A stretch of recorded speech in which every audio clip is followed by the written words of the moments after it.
The first with outside witness hearings, outside witness hybrid hearings, where we have some members participating remotely and some in person. And there was lots of dress rehearsals that went into this, and to make sure that everything was going to go smoothly. And I thank all of the members for their cooperation. And that's the spirit of this committee. It always has been, and it's deeply appreciated, so that we can continue to do the work that is so important for us to do. Judge Carter, thank you for your thoughtful remarks. Now I'd like to yield to the full committee chair, Congresswoman Nita Lowey, for her opening remarks. And again, there might be a slight delay before she appears on the screen. Madam Chair, you're recognized. I thank Chairwoman Wasserman Schultz and Ranking Member Carter for holding this very important hearing.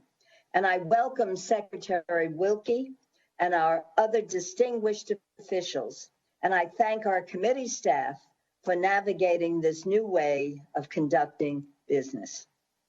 Before we begin our discussion on the heels of Memorial Day, we would be remiss not to mention our recent calls for the removal of Nazi headstones in some of our cemeteries.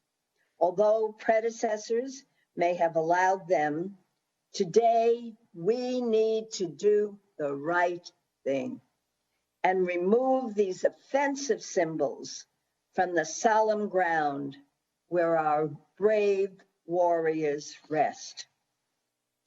During this horrible corona crisis, our responsibility to the men and women who have served our country has never been more vital. This administration's lack of preparedness and mismanagement has led to needless death and suffering and much fear among veterans, their families, and the healthcare professionals who care for them. To date, there have been more than 13,500 cases of COVID-19 diagnosed throughout VA healthcare facilities. Of the 1,193 tragic deaths, 241 have occurred in New York. The situation, and even more tragic, in state-run veterans' homes, where our most vulnerable veterans have been denied the highest quality of care. The VA has a responsibility to oversee and ensure the facilities are meeting VA standards of care, and VA should have stepped in sooner to help. For nearly 3 months, the VA healthcare workers have risked their lives and the lives of patients because of a shortage of personal protective equipment. The lack of urgency by the VA to address this need has likely contributed to additional sickness and death. I do hope that we are all on the same page and that we can work to fix this issue, which is so outrageous. Veterans have suffered because of disruption to routine physical and mental health care visits.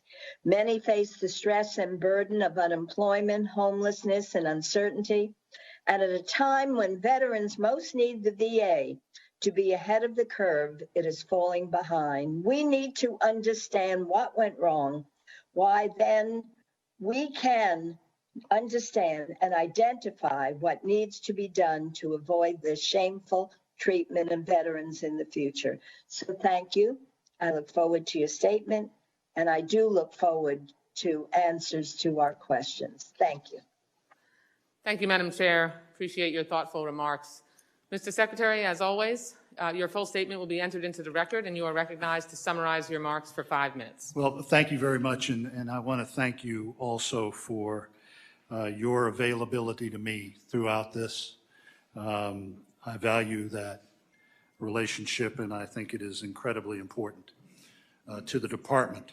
You know, we are fighting a war that very few people in America would have predicted just a few months ago.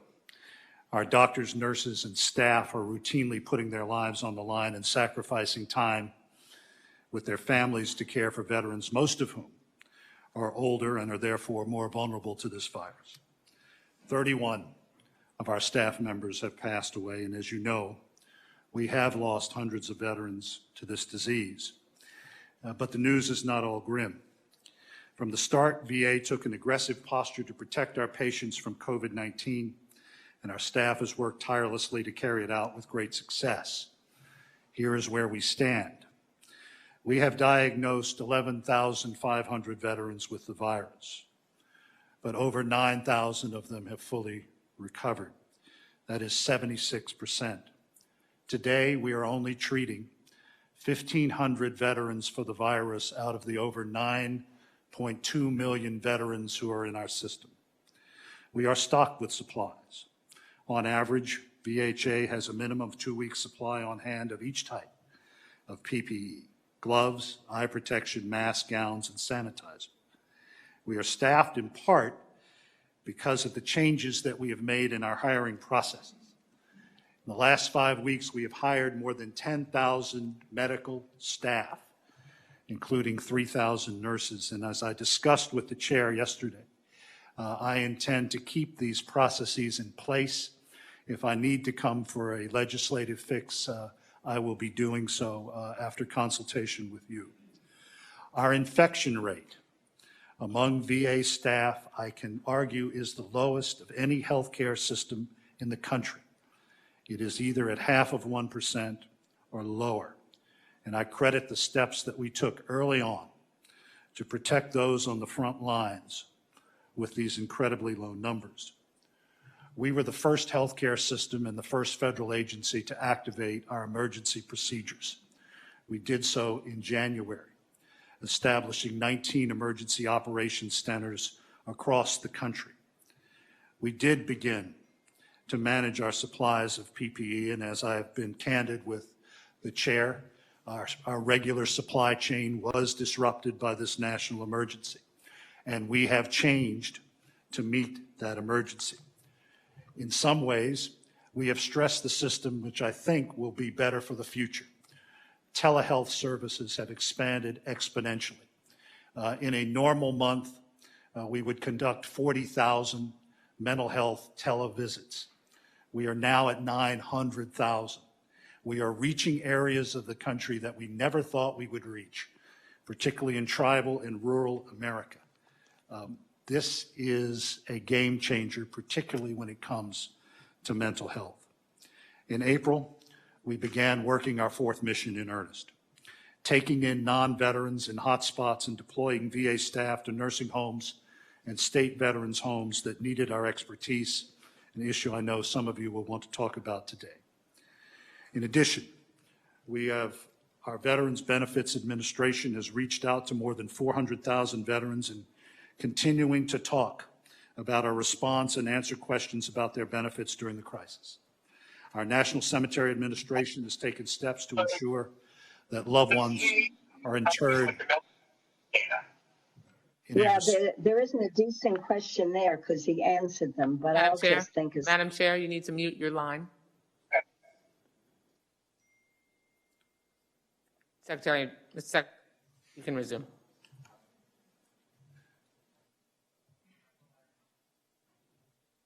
That our veterans are interred in a... Mr. Secretary, you can proceed. I'm just going to make sure we have the technical... Go ahead? Please proceed. I'll just divert to, I was privileged to address several veterans at the Quantico National Cemetery on Memorial Day, and as I was looking out down the hill, I saw veterans' families gathering on that day to pay their respects to their loved ones. Our veterans' cemeteries have never closed. Our hospitals have never closed. At the end, I believe that our people have turned VA into a learning organization that was able to turn on a dime in this crisis and transform itself from an institution that many of us have known and some of us have looked askance at for many years. I can't thank them enough for their agility. I can't thank them enough for putting themselves in harm's way to serve their fellow Americans, and I thank you, Madam Chair, for allowing me to speak. Thank you, Mr. Secretary. Now I'd like to begin my 5 minutes of questions. Mr. Secretary, I want to start off this hearing discussing the issue of personal protective equipment, or PPE, which I noted has been a huge issue for the VA. As of yesterday, VA has about a 39-day supply of gloves, a 333-day supply of face shields, a 267-day supply of N95 masks, 244-day supply of generic and surgical masks, and about a 50-day supply of gowns. This is a significant improvement from VA's earlier days in combating the coronavirus pandemic, when it had 18 days or less of all supplies, leading to VA evoking austerity measures on VHA employees' use of PPE.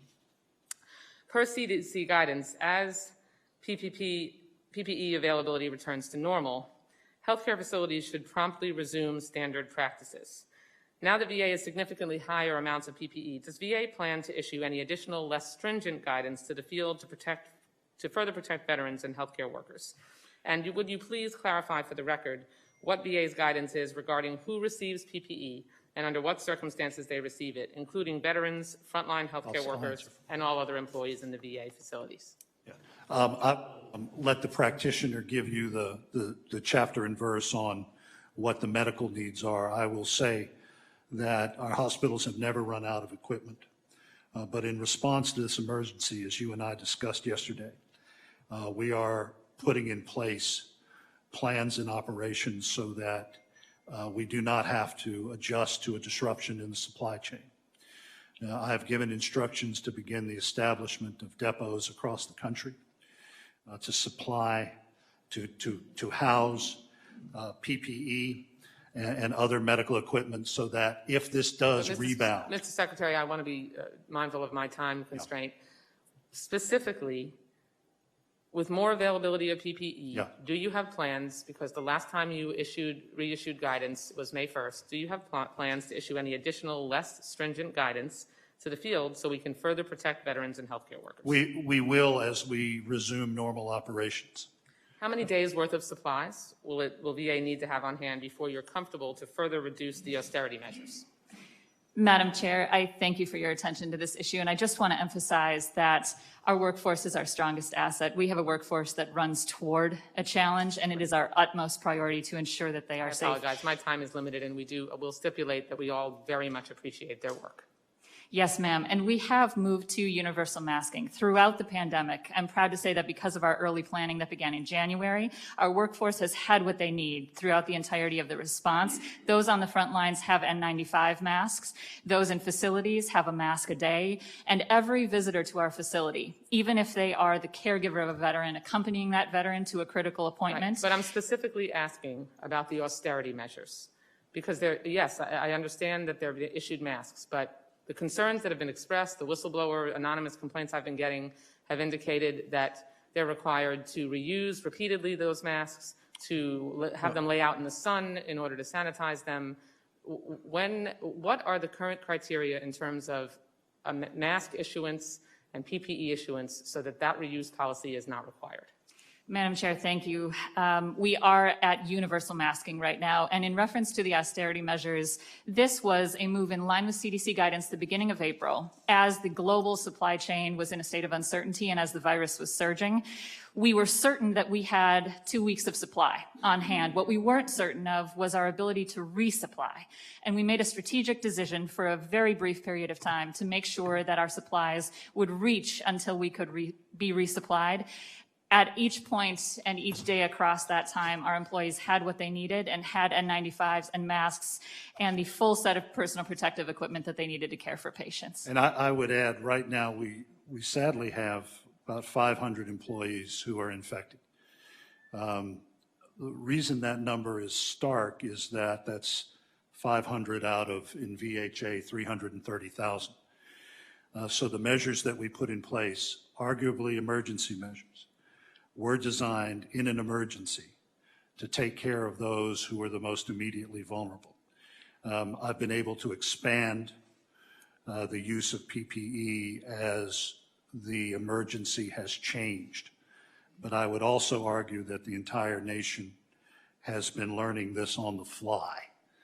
And as you and I have discussed, for the first time in the history of VA, we did have to share resources with the City of New York, the State of New York, the City of Los Angeles. We followed CDC guidelines. We followed them to the letter. We followed the same guidelines that you would find at Georgetown or Medical Center or in NYU. And I think the results have shown that we have done an excellent job, better than any healthcare system in the country, in keeping these numbers as low as we have. Okay, I'm sure that other members will get into the PPE issue further. With the committee's indulgence, I'm going to ask an additional question, and we'll, certainly recognize Judge Carter for longer than 5 minutes. But I do want to take a moment to enter the following into the record: a letter from myself, Judge Carter, from Chairwoman Lowy and Ranking Member Granger of the Full Appropriations Committee to you, Secretary Wilkie, regarding the gravestones that have been discovered that are at the Sam Houston VA Cemetery in Houston, and a VA cemetery in Utah as well, that have the Nazi swastika as well as inscriptions honoring Hitler on them. So I'll ask unanimous consent to enter all of the following into the record: a statement from the Southern Poverty Law Center that urges you to recognize the offensive nature of those inscriptions and statements and to remove them; a statement from B'nai B'rith International that also asks you to remove those gravestones and the inscriptions and replace them with more appropriate information about the deceased; a statement from the ADL via their social media, the Anti-Defamation League, asking the same; and a statement from the American Jewish Committee asking for the same. This is deeply troubling to learn that several VA cemeteries contain graves of German prisoners of war that feature swastikas engraved on the headstones, as well as inscriptions that honor Adolf Hitler. These graves sit right alongside men and women who fought for our country and our ideals that run counter to everything the swastika and the Nazi ideology represent. And I understand that these cemeteries were not under the jurisdiction of VA at the time these headstones were installed, but now that they are under VA's jurisdiction, there is no excuse for VA to continue to maintain these headstones instead of replacing them. The agency has claimed in its public response on this issue that you won't replace these headstones because the National Historic Preservation Act of 1966 requires federal agencies to protect, quote, historic resources. In fact, what the Historic Preservation Act refers to as historic resources are defined as sites worthy of inclusion on the National Register of Historic Places. And in case you were wondering, the National Register criteria generally does not consider individual grave sites eligible, except in case of, quote, historical figures of outstanding importance. Certainly German soldiers who took up arms against the United States do not meet this criterion. It appears that this is relying on a gross misreading of a law that was enacted to preserve and protect historic sites and neighborhoods so that we did not erase our nation's history in the name of development. It is not a blanket excuse to avoid addressing past mistakes. So, Mr. Secretary, I really fail to understand why thus far you have refused to remove and replace these gravestones with Nazi insignia. Is that the kind of stewardship that contributes to the, quote, inspiration and benefit of present and future generations as the law actually states? And if it's not, as you and I both know it's not, then how can you continue to claim that the VA is unable to replace these headstones simply because of historic preservation law? Well, Madam Chair, I'm going to, if you don't mind, I want to take a moment of personal privilege on this. Sure. You and I, in the last 2 years of our relationship, I have exchanged speeches with you that I have given in Israel, that I have given to the Jewish war veterans. In fact, I made a point that my very first speech at VA was with the Jewish war veterans. And as you know, my son, in his senior year in high school, spent that year working at the Holocaust Museum. This is a subject the oldest hatred, which I am very passionate about. If you go to Yad Vashem, the words mean of memory and a name. Anti-Semitism is rearing its head all over Europe as we speak, and we've even seen it in some places in the country.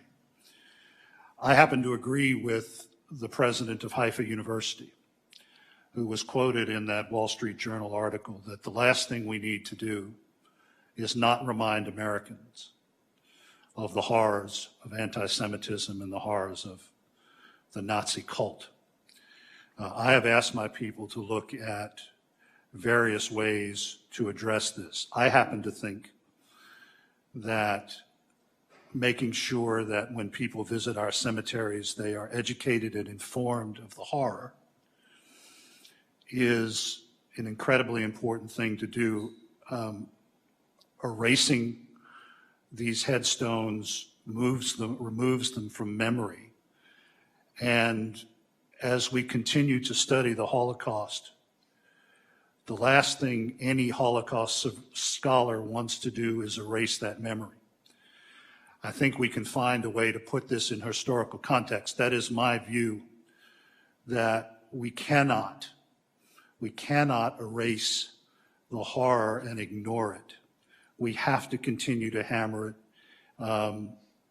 My view is that we need to look at historical interpretations that I am very happy to put up.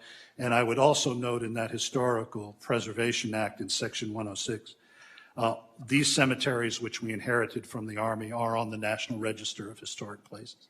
Mr. Secretary. I would have to engage in a very long process right now in order to erase.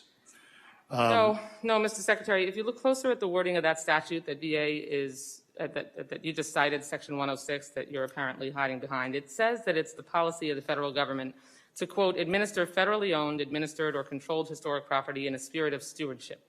A spirit of stewardship does not restrict VA from taking a serious look at the purpose these headstones once served and whether they are appropriate today in their current form. In fact, VA's own materials on this issue acknowledge that the law does not prevent you from removing them. The law merely sets forth the consultation process for taking action. VA could begin that Section 106 process, as it's known and as you just referred to right now, and start the process of removing these headstones. VA also clearly acknowledges that engravings on headstones can send messages about our values. For example, on VA's own website discussing the various emblems of belief that can be engraved, it says, quote, VA will not inscribe any emblem on a headstone or marker that would have an adverse impact on the dignity and solemnity of cemeteries honoring those who served the nation.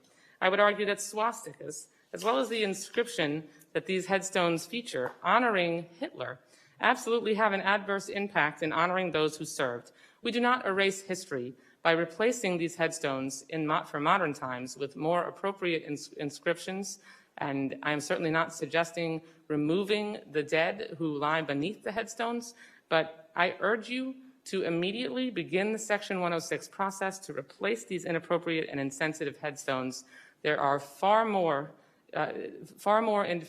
individuals across the world that think that that is absolutely essential when we look through the lens of modern times.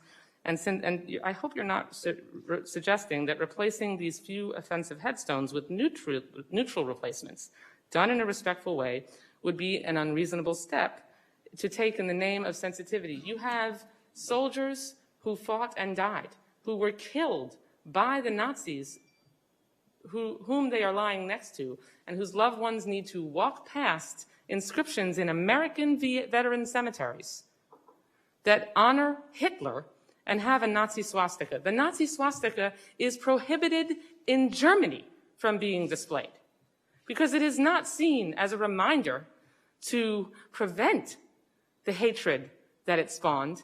It is seen as something to be snuffed out. And there are certainly ways that you can put the gravestones in an appropriate historical context that don't lie above the graves of these dead. So I've taken far too... Let me respond. I hope that I urge you and ask that you begin the Section 106 process, and will you do that? And I will certainly, I will review everything. I'll just finish with a statement that was issued in 2018 by the American Council on Historic Preservation, which governs these matters. It is essential for decision makers to directly confront history's difficult chapters, consult broadly with the public to ascertain contemporary community views, and consider a range of management alternatives to promote public education regarding all aspects, positive and negative, of the nation's history. What I am just saying is that as someone who cares deeply about this, and you know I do. I do. I do want to do it in a way that still reminds Americans of the horror. And because of the times in which we live, where we have seen anti-Semitism reach our shores, I want to make sure that VA is doing the best that we can to educate and remind people why those veterans in that cemetery fought against that horror from 1941 to 1945. So I just want my meaning clear about what I'm thinking. Mr. Secretary, I don't want to prolong this, and I certainly am not questioning your personal commitment to upholding religious pluralism and fighting against anti-Semitism.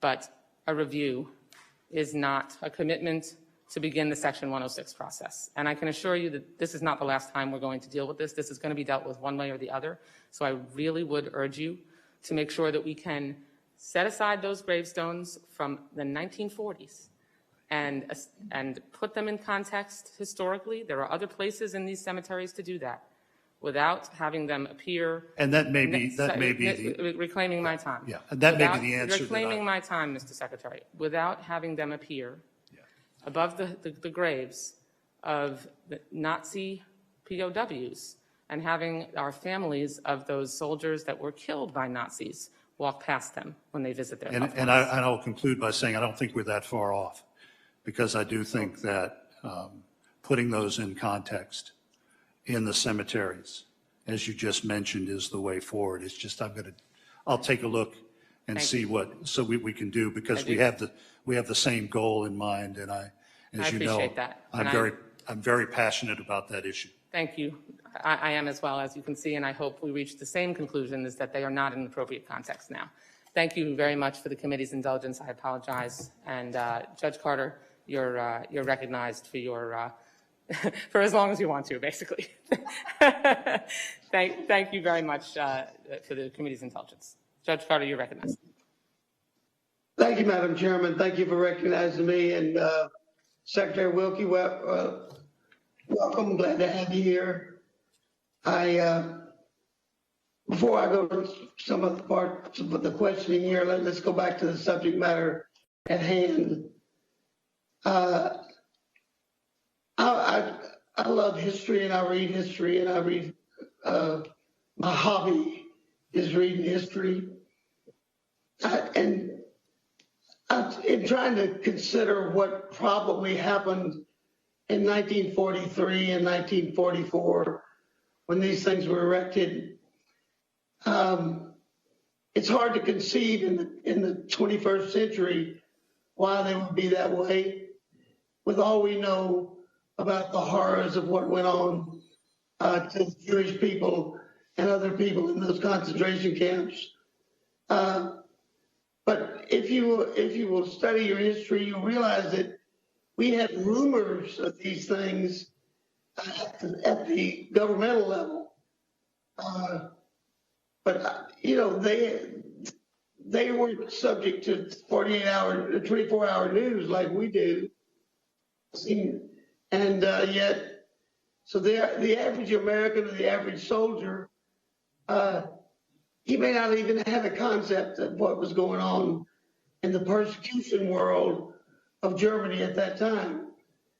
And even if you hear comments about how the attitudes changed after we actually discovered the concentration camps, and our soldiers became even more vehement in their battle when they realized the horror that they were fighting against. And so maybe the people that erected these stones didn't realize what historically that would be, how much it would affect the Jewish people and Americans who are all horrified by what went on in Germany at that time. So I think that you should replace these stones with just a regular stone and still say they were German prisoner of war, but that's it, and take all the Nazi symbolism off. And if somebody wants to preserve those tombstones for history's purpose, then the historical commission can preserve them in some other way. But I don't think they should be displayed daily to the American public because of what they, now that we know what happened and are aware of it, we are offended by things like that. So, taking it in context, I think we should definitely do it. And I think it's the right thing to do as Americans. Well, yes, sir. And I think if you want to comment back, I'd be glad to hear from you. Yeah, we're in the same place.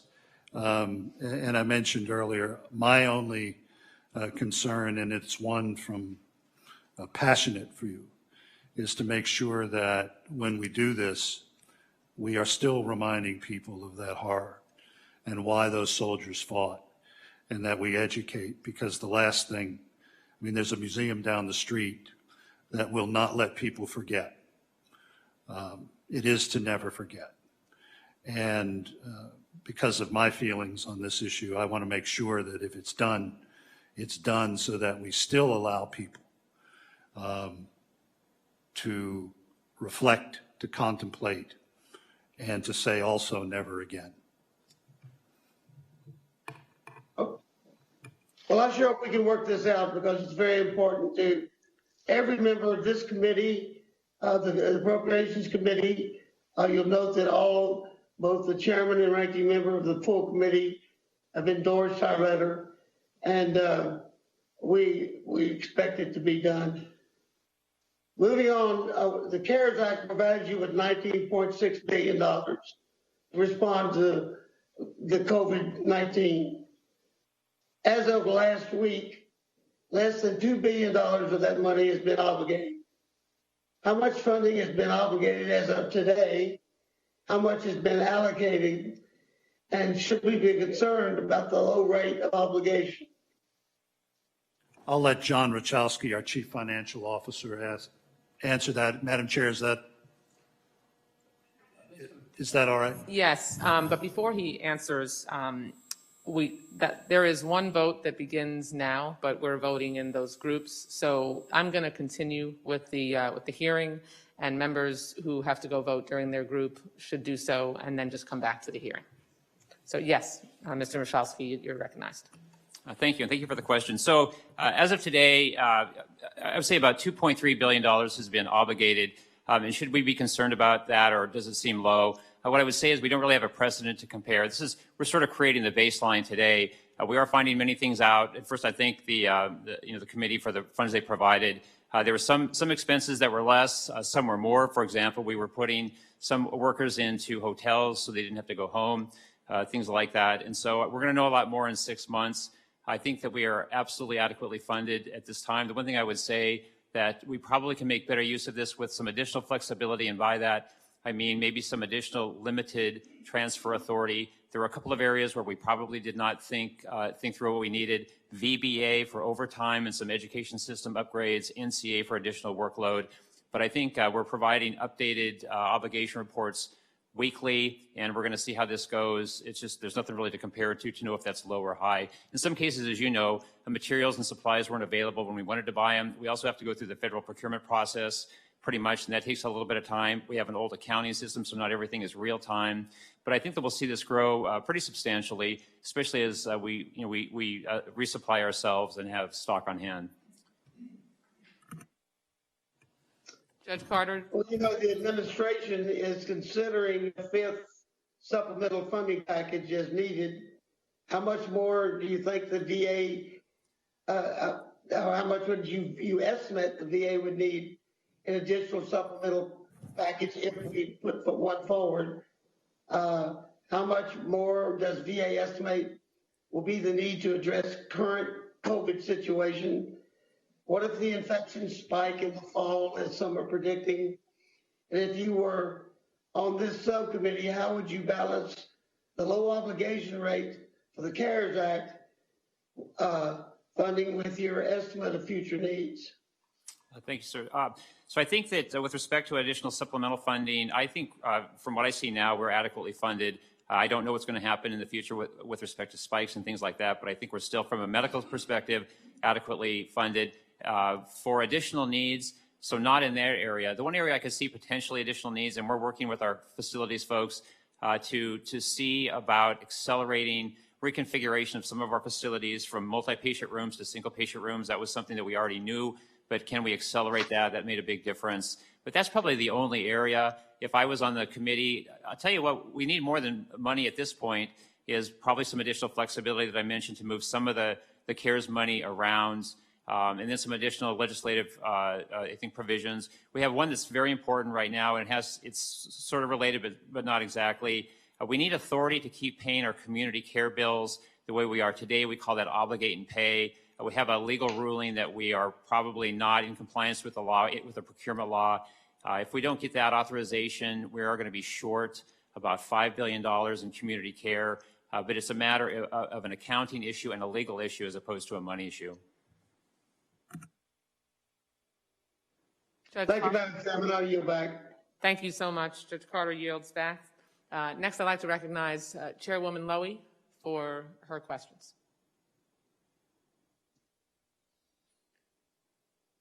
I don't see Chairwoman Lowy on video. Is she still with us? Okay. Chairwoman Lowy, your video is turned off. Okay, we'll come back to the chairwoman, and Mr. Bishop and Mr. Case have gone to vote. So, Ms. Pingree, you're recognized for 5 minutes for your questions. Thank you, Madam Chair. Thank you, Secretary Wilkie, for being with us here today, and for the work you're doing to take care of our veterans. Thank you to all of your staff, who we know are extremely dedicated to our veterans and are challenged every day working in the healthcare field. And also our hearts go out to the family of those veterans who have lost their lives to COVID-19. I'm going to take a little bit of a different tack, but I know we're talking about all the issues related to the situations that people are struggling with COVID-19, and one of them is around food insecurity. There's such a long-standing food insecurity crisis among our veteran population. Over a quarter of Iraq and Afghanistan war veterans have struggled to put food on the table, which is about double the national rate. It's also related to adverse health outcomes, which we know are an indicator for those people who are really struggling with this particular disease. And we know that food insecurity is exacerbated during this crisis. We've all seen the long lines at food banks and the challenges that many families are facing, and our veterans are particularly vulnerable. As I said, the pandemic has also put an extreme burden on some of these disadvantaged populations, including those with underlying health conditions. Data shows that veterans have higher rates of multiple chronic disease-related conditions like heart disease, hypertension, and diabetes. So my concerns are around both, are we assessing food insecurity with our veterans, and are we improving access to healthy food? It's much more of a long-term problem. So one of the challenges that we've seen during the COVID-19 crisis is it shows us some of the underlying issues that people are facing, whether it's around the underlying health conditions or just basically getting food at any moment in time, but today in particular. So can you give us a little update about how the VA is tracking food insecurity during this pandemic? And also, do you have data right now on the burden of obesity and chronic diet-related diseases within the veterans community? Well, thank you. I'm going to answer the first part by saying that the chair of the subcommittee actually answered our most immediate food security need. In your emergency package, you upped the amount of money for per diem costs, which we have instructed those receiving them to use for amongst other things, their food. And that, I think, has helped more people than you probably knew when you entered into that. So I thank the chair and I thank the committee for that. I'll give you a statistic. In my parents' hometown of New Orleans, of those who passed with the virus, 51% had diabetes. We have an aggressive education and outreach program on food and on health related to food choices. And I'll let Dr. McDonald go into the particulars, but this is the subcommittee that recognized that problem, and we've certainly made up ground, particularly in the homeless community, on this. Congresswoman, to follow on to what the Secretary said, one of the silver linings in this extremely challenging time is the nation's emphasis on population health, and certainly that is our priority within VA. I thank you for pointing out this issue that the social factors affecting veterans, including food insecurity, and as we often focus on homelessness, are factors in their health. Chronic conditions are part of it, but where they live, how they live, is a huge part of their ability to succeed in combating this virus and succeed across this time. I'm proud to say that of the first $1 billion in medical funding that you've graciously given us in the CARES Act, more than 20% of that, $205 million, has gone toward our homeless veterans and toward programs that help outreach to veterans and make sure that their food insecurity issues, that housing, rapid rehousing for them and their families are addressed. And I thank you also for calling attention to diabetes and chronic conditions specifically. It is important that we are engaging through our care teams in outreach to all of those patients we know are vulnerable. We are taking specific action to protect those populations that we know are significantly affected or at higher risk of COVID-19. As one example, we have conducted outreach to those veterans who have registered with us as being affected by burn pits. I'm actually one and received the text message myself. I know that this outreach is occurring as I myself am receiving it. And that outreach is important as we engage veterans and let them know that VA is here for them across this time, not just for medical conditions, but for the entirety and holistic approach to their life. Well, thank you both for your answers. It would be great in the future to see a little more data and certainly to see more of an update once all the funding that has been allocated has been spent. And I do particularly appreciate your comments around our homeless vets. It breaks everyone's heart to think of anyone who served their country living on the streets or going hungry, and particularly in these times, people who are homeless are some of the most vulnerable with this disease raging in our community. So thank you, and I yield back, Madam Chair. Thank you, Ms. Pingree. Mr. Hurd, you're recognized for 5 minutes. Chairwoman, first and foremost, I want to associate myself with Chairwoman Lowry's initial comments about the Nazi symbolism in some of our most hallowed grounds and the need to remove that. And I appreciate the chairwoman of our subcommittee leading the charge on seeing that happen. And also, to the leadership of the committee and the staff, I feel like we've been doing more conversations now since COVID-19 than we were before, and I think that shows the commitment to the American people. Secretary Wilkie, it's always a pleasure to be with you. And one of the things I would like to highlight, the South Texas Veterans Healthcare System based out of San Antonio, my hometown. You know, they didn't experience a shortage of PPE that our private sector colleagues saw or academic affiliates saw. They even went as far as help donate, PPE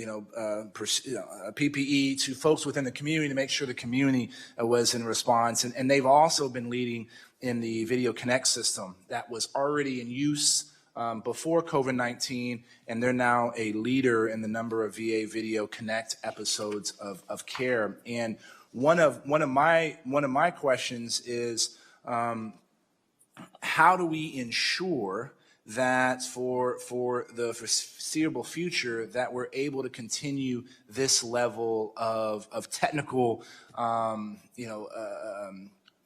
technical support to our activities? Do we have the facilities that and the spaces that where you can have the exam rooms to do some of this telemedicine and telecare, and how are we going to make sure existing facilities are able to deal with this and those outrageous, not outrageous, but amazing numbers you said at the beginning of your remarks, Secretary Wilkie? Well, thank you, sir. And the people at Audie Murphy are wonderful. And, you know, Texas is a place where you don't have to explain military service to anyone. I'll just give you a couple of statistics that I gave at the beginning. In April, VHA provided 1.2 million mental health, telephone, and televideo visits.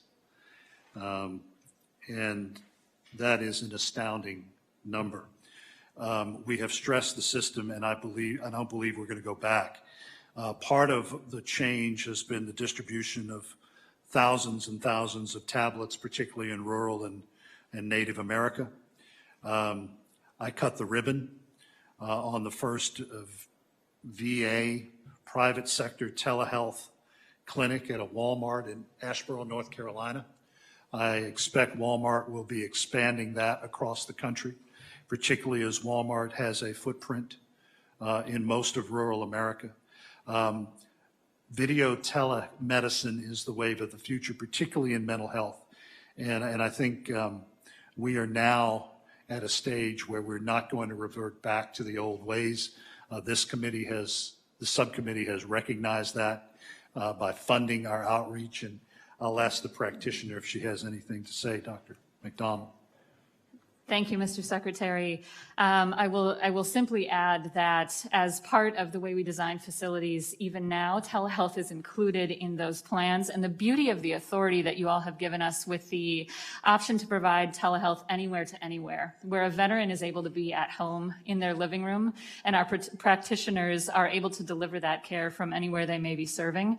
That gives us the flexibility to use space and optimize space for the in-person care that's necessary, have the telehealth facilities as are needed in our VA medical centers, but deliver most of this care direct to a veteran's living room and meet them where they are and keep them safe in this time. So thank you for your attention to this. No, and we'll keep focus on this. A colleague of mine, Representative Herrera Butler, and I had been talking about the issue of sepsis. Sepsis is something that's already a leading cause of death within VA facilities, and we know COVID patients are susceptible. I know 10 VA centers are already using a new, more accurate sepsis testing system, and this is even more important than ever. How are we expanding that across our systems? Sir, as I'm sure you are aware, sepsis is a complex constellation of symptoms, I should say. There have been several definitions of this over the past 20 years. And what it takes is recognizing clinically what we call gestalt, looking at the numbers of a patient, also observing how sick is this person and identifying this early so that you can act. You can hydrate the person, you can get them the antibiotics they need.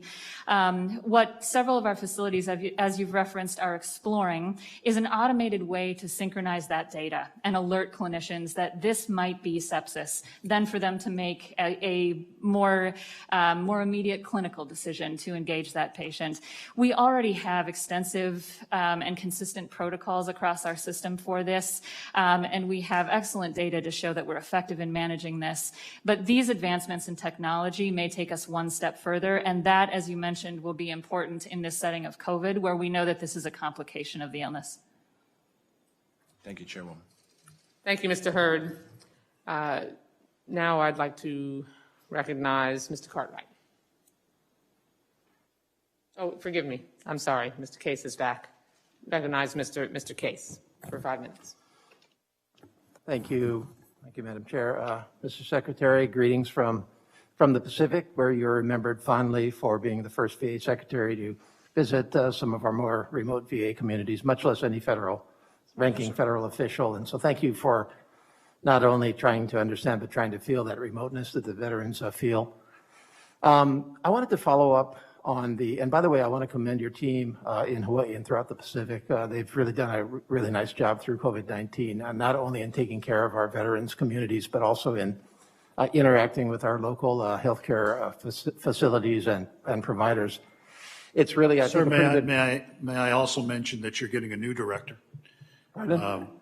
Admiral Robinson, former Surgeon General of the Navy, will be coming out in the next few weeks, and he is an outstanding public servant. Oh, excellent. So we appreciate that very much. I think it's a good model of interaction with the civilian community in the Hawaii and the Pacific, where we really have an interreliance. And along those lines, my question goes back to testing and PPE. I think the question that I have, and this comes from my discussions with some of your team out there, of course, Hawaii and the Pacific, from a public health perspective, have done better than much of the rest of the country.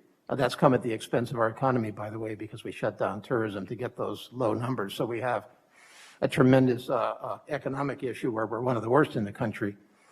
From the testing side of it, the concern is that while we were doing a pretty good job on the public health side, the testing and PPE were allocated elsewhere in the country to include, as I understand it at least, the VA community, so that it was really considered as an integral part, really, of that broader community as scarce supplies were allocated. And of course, the concern there has always been that if we did see a surge, or if there came a time where, because we recovered tourism and started to see larger numbers of cases, and as our military started to move around a little bit more, we have one of the largest military communities in the country and largest veterans communities in the country, we would see that surge. And we would start to detect a much greater concern over the scarcity of test kits and PPE. And so the question, and this also interacts with the civilian community side, where you really see a little bit of a patchwork in terms of how the non-veterans healthcare community, which the veterans community utilizes for the delivery of services in Hawaii more than many of our other places in our country, that they have inconsistent rules in terms of the use of testing. Some, for example, require all testing to come into any kind of a procedure. Some take a little bit more of a nuanced approach to that. But the bottom line is that that's using testing and PPE, which then gets into scarce supply throughout the entire system. And so I think my question has to do with what is the ability of the Veterans Administration to deliver test kits and supplies, or to assure testing and PPE to its facilities in Hawaii and the Pacific, especially if we do see a surge. Do you have an independent source? Do you have a way of assuring that you're doing that in a surge capacity, regardless of kind of what the rest of our community is doing? Sir, yes. We are proud to say that due to early engagement with multiple different vendors and proactive planning, we do have an adequate testing supply at this point. 145 of our facilities have rapid testing, and many of those facilities actually have multiple types available of testing, both rapid and typical antigen testing that returns in about 2 days. We are able to cross-level supplies of testing across the country, and we proactively work on pieces that are more challenging in the global supply chain, including nasal swabs and the transport media that is necessary to move the specimens to the test site. We also have a hub and spoke model, as I'm sure you're aware in your area, that helps us more rapidly process those tests and make sure that results are delivered to facilities and clinicians so they can make decisions as soon as possible and keep that care going for patients. Okay, thank you very much. And Mr. Secretary, I'd be remiss if I didn't use this opportunity to again emphasize to you the importance of the Aloha project in Hawaii, which is our Advanced Leeward Outpatient Healthcare Access VA Multi-Specialty CBOC. That has been a 3-year, too long project, 3 years and fully funded, ready to go. I've had this discussion with you and with other VA folks, both in hearings and offline. It's still hung up, and it seems to be hung up somewhere above VA and GSA and OMB. The issue seems to be OMB's inability to understand that in Hawaii we do have higher healthcare costs. Higher land costs, and therefore that has to be taken into account in terms of the lease award. The fact that Hawaii does tend to have higher land lease costs should not disadvantage our veterans. This is a desperately needed facility. And I would put it in the COVID-19 context as well, because it was needed before COVID-19, but it's definitely needed after, and it's definitely part of overall economic regeneration for Hawaii, which, as I said, is one of the most devastated economically. It seems to be that it's on its last few months, but that's what we said last year. So I would really ask for your personal attention to getting this over the finish line, getting that lease awarded so we can, cut through whatever's going on between GSA and OMB and VA and make the award and get this project underway.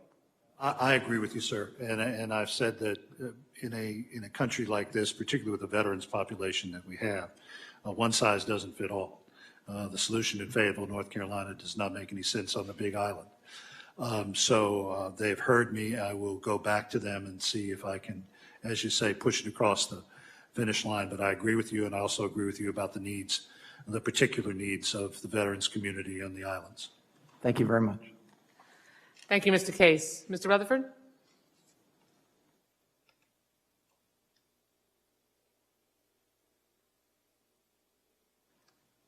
Thank you, Madam Chair.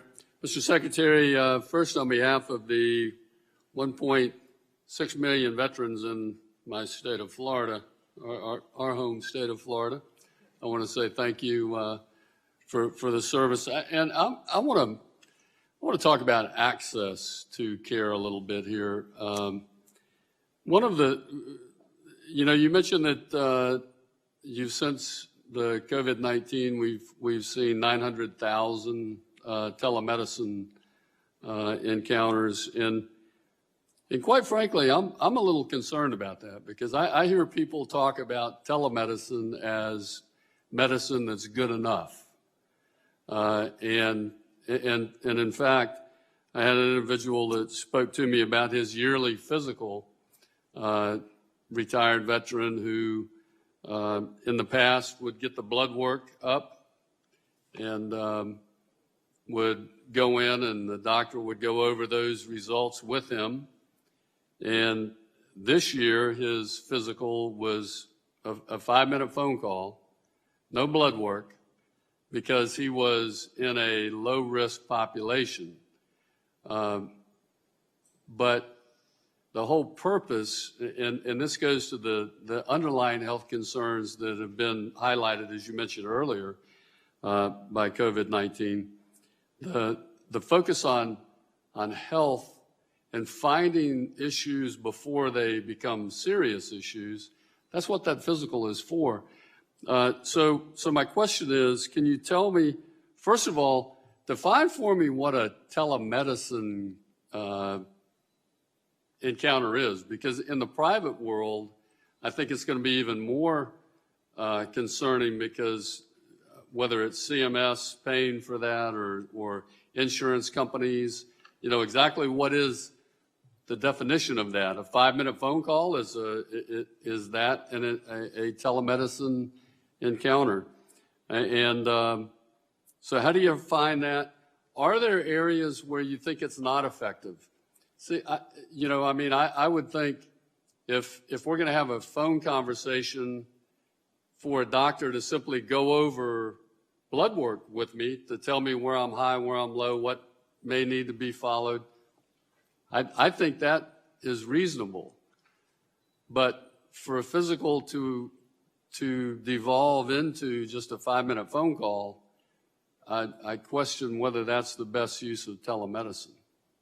I'll answer what has happened in the last 3 months, and then I'll let Dr. McDonald, the practitioner, give you the details. We were the first healthcare system in the country to stop routine visits. We had to do that. As the chair has pointed out on numerous occasions, not only in this setting, but in phone calls, I was making sure that we were preserving our people and preserving our equipment. So those routine visits did stop in terms of face-to-face, but we made up for that in telemedicine encounters. We had to do that to protect patients and to protect our staff. I would say the wave of the future for telemedicine is not in what you just described, it's really in mental health. It is allowing people to address these deep issues in the comforts of their home, or they can visit the library or wherever they feel comfortable to talk to our mental health professionals. That's where we've seen the biggest explosion. And I'll let Dr. McDonald answer the rest of the question. Congressman, to emphasize what the Secretary said, you're right that there is care that belongs in person. And that high touch, that meaning of the patient and provider relationship, direct person to person, the privilege of that encounter is frankly why I went into medicine. And that is important to us. And to the Secretary's point, that can actually be delivered effectively via telemedicine. To your question about physicals, we are actually going above and beyond and conducting outreach to veterans, meeting them where they are, not causing them to wait for a physical anymore, but making sure that we know their concerns in advance. We're now emphasizing the ability to do that through a phone call, to coach them through the click of a simple link to spin up a video, and conduct that visit in a more frequent, high-touch way that meets their concerns before they have to wait for that annual visit. To the question of the 5-minute encounter, I would offer that sometimes that's the right answer for the person, but via telehealth, we can still have that meaningful, deep discussion and spend the time that's necessary to address their concerns. And that's how we're approaching it. We train our staff extensively on that so that there's really meaning on both sides of that virtual encounter. If I could ask one last question, this deals with access. In 2016. Quickly, Mr. Rutherford. Pardon me? Quickly, if you can. Very quickly. To recognize. In 2016, the VA authorized 3 of the 4 advanced practicing nursing fields to go to full practice authority, but you did not include the certified registered nurse anesthetist in that. And the argument was that there was adequate access. But I'm hearing that there is a lot of access being delayed because the CRNAs are not available. So can you address that? And is there any consideration to giving them full practice authority? Madam Chair, may I? Yes, Mr. Secretary, you're recognized to respond. The CRNA program was done carefully. We provided our CRNAs with full practice authority in those states where the states had offered full practice authority. I believe we've only hired 18 additional CRNAs, but those were the parameters of the practice, and we did that because we needed so many hands on deck for the emergency rooms and the COVID wards. Yes, Congressman, we are finding that COVID-19 patients, as I'm sure you've heard from your constituents, are difficult patients to ventilate at times. This can take up to 90 minutes of a very skilled, experienced intensivist time. VA has long been a leader in team-based care and team-based anesthesia care, and CRNAs have long been vital members of those teams. We've moved in alignment with industry in this pandemic to make sure that they have full practice authority in those states where that is already occurring. To the Secretary's earlier point, that also gives us a better ability to recruit and retain those essential providers for our teams. We have seen a response rate to offers for RNs at 80% of those offers we extend. For CRNAs, before we extended that full practice authority in those states, it was only 8.7%. We need these members of our teams, and we need that level of agility to respond effectively and deliver the access that you mentioned originally. Thank you. Thank you, Madam Chair. Thank you, Mr. Rutherford. You're welcome. I believe Chairwoman Lowy has returned, although I saw her for a moment and now I do not. Okay, Chairwoman Lowy, you're recognized for 5 minutes. Well, thank you very much. First, Madam Chair, I want to thank you for your comments at the very beginning of the question period. Those symbols on the tombstones go right to the heart of many people who visit, and I thank you very, very much. And I want to thank the Secretary for your thoughtful presentation. I do want to follow up with a couple of the questions. First of all, I want to get an understanding from you what's happening with the hydroxychloroquine. I am concerned that the VA administered hydroxychloroquine, which was unproven for treatment of COVID-19, to more than 1,300 veterans, despite a lack of evidence of its effectiveness. We know now that patients who are prescribed this drug were more likely to die than those who received standard treatment. What was the rationale for administering this drug to vulnerable veterans? And were they fully aware of the risks before receiving it? Has the president's reckless endorsement led to an increase in veterans requesting the drug? Can you explain to me what is happening? Well, let me talk about this period of time that we're in. This is a new disease. And even though I am not a medical person, I'm a military person, I understand that there has to be hope. You can't look at a patient and say, we can't give you hope. What I relied on was the vote of this Congress, the right to try. The right to try that was endorsed by the president with his signature. This Congress was very clear in saying that if people of sound mind ask to be given experimental treatments because that may be the last thing that separates them from life and death, that we do that. The other option was to do nothing. Everyone is learning in this in real time, and we have followed FDA guidelines on this. Now I think I gave the chair a chart. We have brought down the use of this. It peaked when it peaked in the rest of the country sometime in April. Let me just ask you to pause, and I'll ask unanimous consent to enter the chart that is labeled hydroxychloroquine timeline and utilization into the record. Right. The use of this, Madam Chair, peaked when it peaked in the rest of the country. And we started ratcheting it down as we went more to remdesivir and we went to the convalescent plasma. Last week, we only used it 3 times. I talked to Dr. Fauci yesterday. As you know, I serve on the National Coronavirus Task Force. He said to me that we still have to leave the door open because with all of these studies, there still has not been randomized controlled trials. Now, that said, it is our doctors and our practitioners who are working with our patients. These are people dedicated to the preservation of life.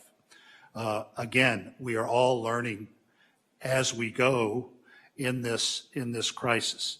I would also add that the rest of the world is all over the map.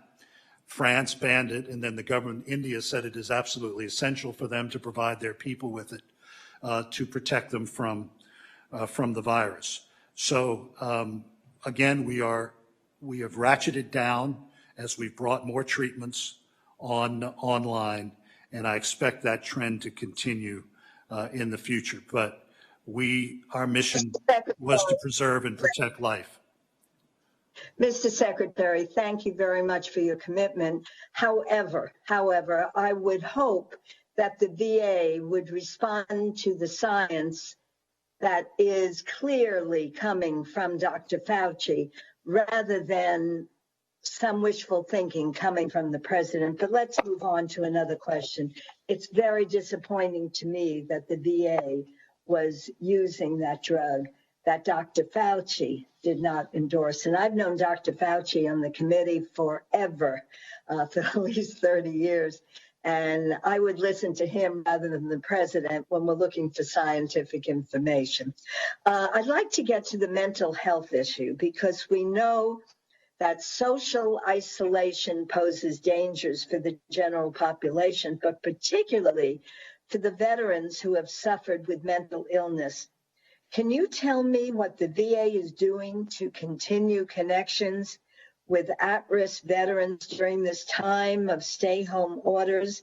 And are you anticipating an increase in mental health services when this pandemic subsides?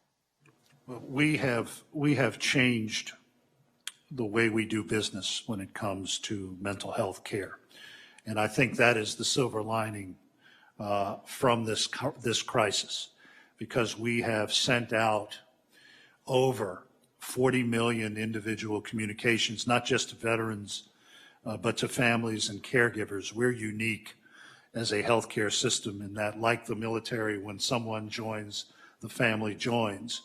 And we have expanded our footprint in mental telehealth, I think to the benefit not only of the veterans today, but the benefit of veterans to the future.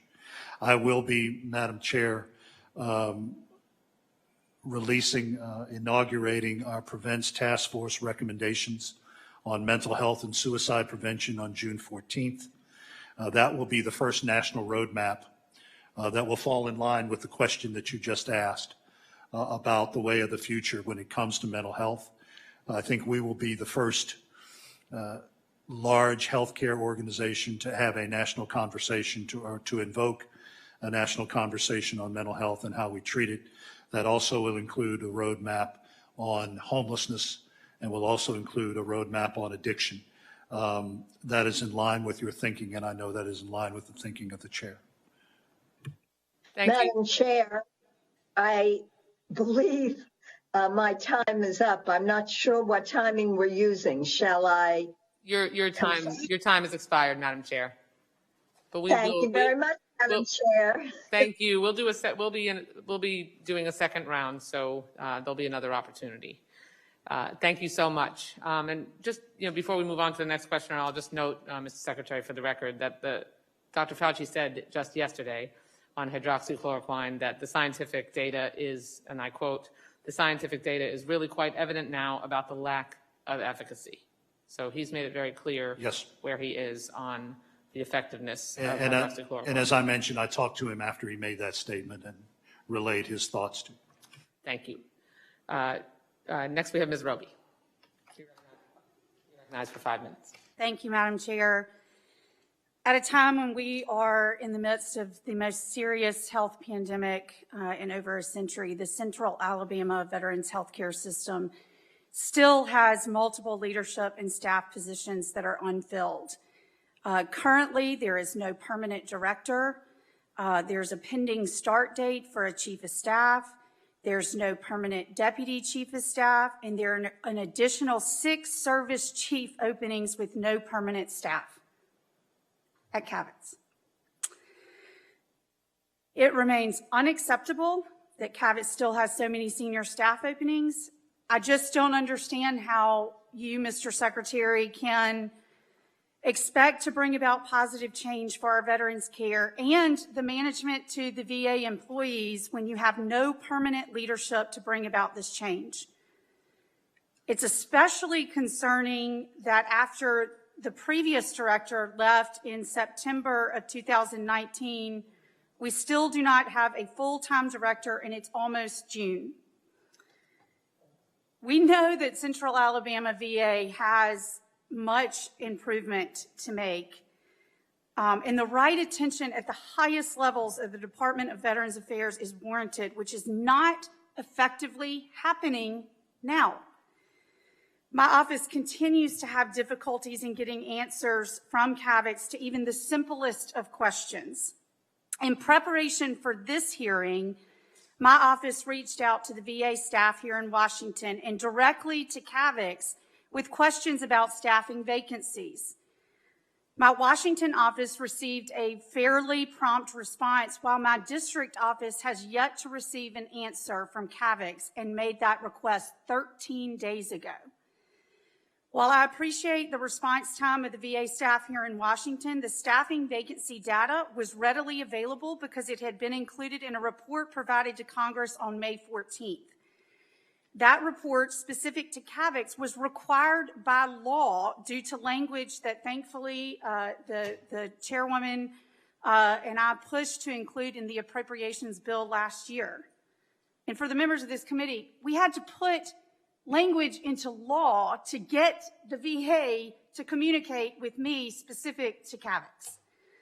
As I said repeatedly, it has been difficult, if not impossible, to get prompt responses from your office. Apparently, the only way that we are able to get you to provide information is if this committee requires you to by law.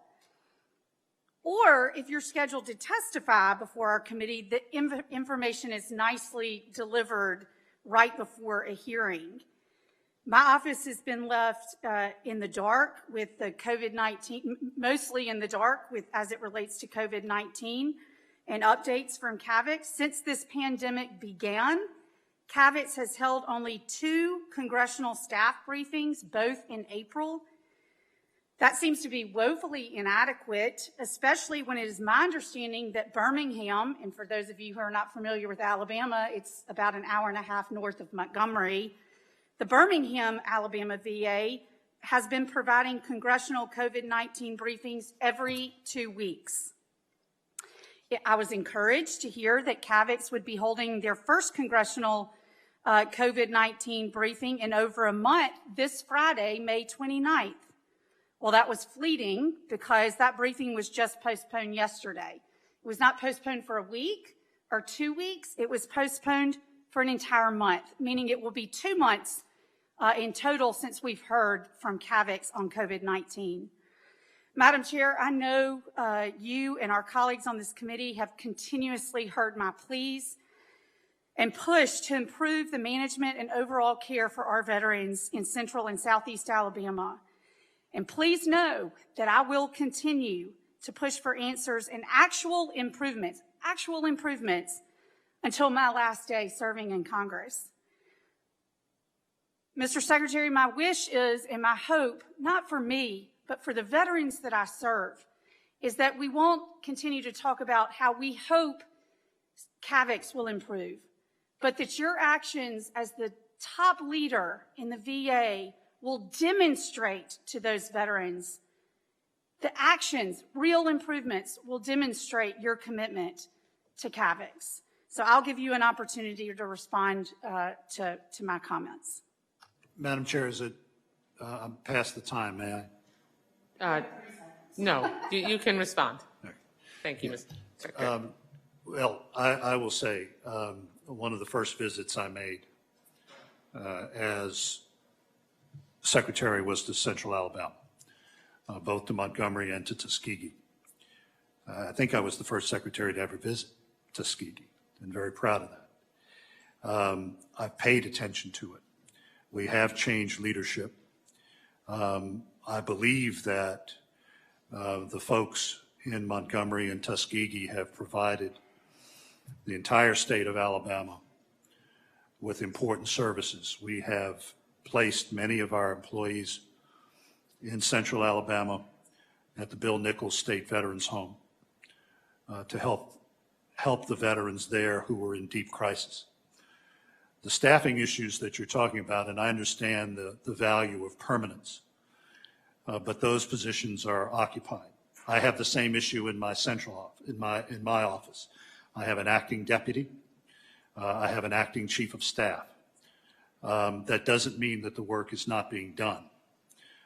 We are in the midst of revamping our entire HR program at VA.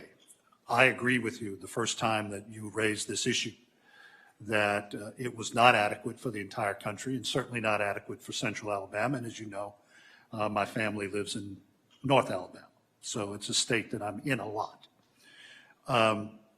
And we're doing everything we can to make those positions permanent. We have new leadership, as you know, both in Atlanta and in Montgomery. And I think that the services have improved across that visit. And I will continue to focus on it because, one, I'm very familiar with the area. And I've heard you, and believe me, the Secretary in general, its focus has been to personally move on the leadership issues in your district. And I wish I could say I could snap my fingers and they would all be fixed. But I think it's in a better place than it was when you first raised the issue with me.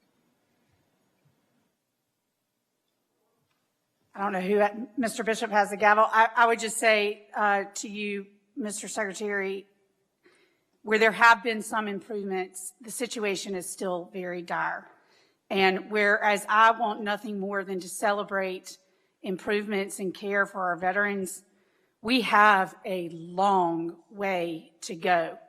And it feels like every time we have this conversation that I'm the only one that feels a sense of urgency here.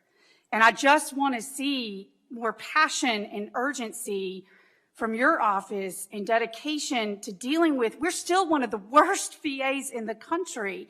And I have been banging my fist for years on this issue.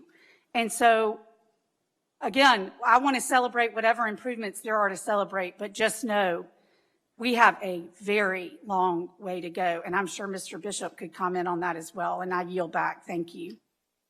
I thank the gentlelady. Let me welcome you, Mr. Secretary. Let me thank you for all of the efforts that you and the team at VA have undertaken to continue services to our veterans under these extreme pandemic conditions, as well as your efforts to keep both the services providers and our veterans safe during the process. But let me ditto and join and associate myself with Ms. Roby's remarks. While she represents Alabama, I represent the West Georgia aspect of CAVIX, and we have some serious concerns, and we continue to raise them, and Ms. Roby's voice is not the only voice that has been raised with those concerns. The delays that have been caused by COVID-19 have caused delays in your systems and your plans across the country, and I assume that the delays also have come in responding to the questions that I raised last time we spoke regarding the VA center that is to be constructed in Columbus, Georgia. And at this point, I'm very, very frustrated that after almost a decade, we're still waiting. And of course, after the contract was let, it was relet. And the site that was selected for a second time is a site that has no public transportation. It's away from the long-established medical campuses that have specialists for our veterans. And of course, it's not very convenient at all. And as I indicated the last time we spoke, and the time before that, we have yet to receive a satisfactory answer as to what went into that decision and whether the proposed location can be changed and can be made more accessible. This has been a process that has been ongoing now for almost a decade. So I'd like for you to comment on that. And of course, I have a second line of questions with regard to the impact that the COVID-19 has had, which caused you to pause all of your in-person compensation and pension examinations. I understand that that was to keep the veterans and the physicians safe during the pandemic, but some of the exams are being completed using the telehealth technology and file reviews, though, through the, I think you call it the Acceptable Clinical Evidence Initiative. And I understand that you're exploring new exam delivery models, such as a telehybrid model, and the extension of authority to allow the compensation and pension examination providers clinical licenses to cross state lines. I'd like for you to tell me what additional tools you need from Congress to ensure delivery of timely and high-quality CMP exams. With the pause of the CMP exams over the past 2 months, what course of action you will take to address the ballooning backlog, and what are the technological changes VA is looking at in addressing the coverage for elderly patients and other vulnerable populations to ensure the safety of both the patients and the providers. Please address the Columbus, Georgia issue first, please. I will address Columbus first, and then if you don't mind, let Dr. Lawrence answer the compensation issue. You're right. What's happened in Columbus is not acceptable. I can say that I have the same issue in Mr. McCarthy's district in Bakersfield, California. We are taking a look at the way we acquire and build properties. It is a 19th century system stuck in the 21st century. It's doubly important in your district because I think at the end of this year, Georgia will have the 5th highest number of veterans of any state in the country. I will continue to push, and we'll get you another report as soon as I will start it as soon as I leave. I agree with you. It is unacceptable. And I will, when we can take these masks off, I will promise to come see with my eyes and be with you to look at that site. Sir, in terms of the compensation and pension exams, CMP exams, very much appreciate your question. We follow the lead of our hospitals, the VHA. They stopped doing these exams on April 2nd for obvious reasons of safety. We told our contractors to stop on April 3rd. You're right, we did some telemedicine, some hybrid, and something called ACE, as you indicate.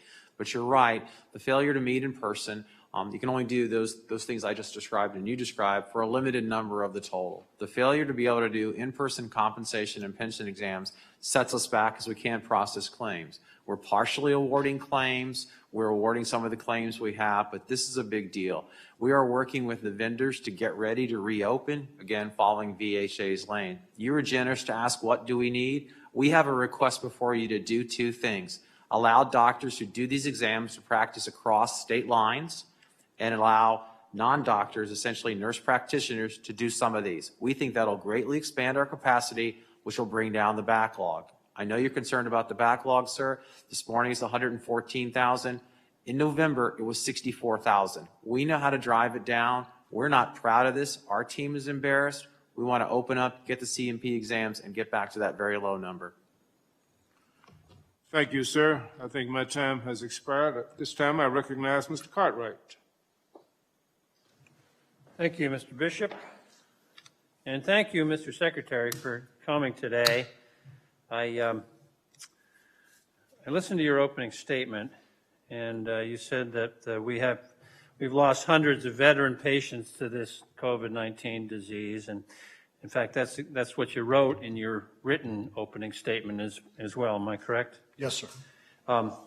With over well, what I have is 1,100 VA patient deaths in my statistic. Was that? No, sir, it's 700. It's 700? Yes, sir. That's 11,000 infections, and about 9,000 of those 11,000, I can get you the exact number, okay, have fully recovered. So right now, we have a total of 1,500 veterans in our 170 hospitals who You said that. Yes, I got that. Okay, so we're here doing oversight, obviously, and this committee is here to be helpful to veterans, their families, and their caregivers, and everybody is understandably frightened of this disease and their health prospects during the pandemic.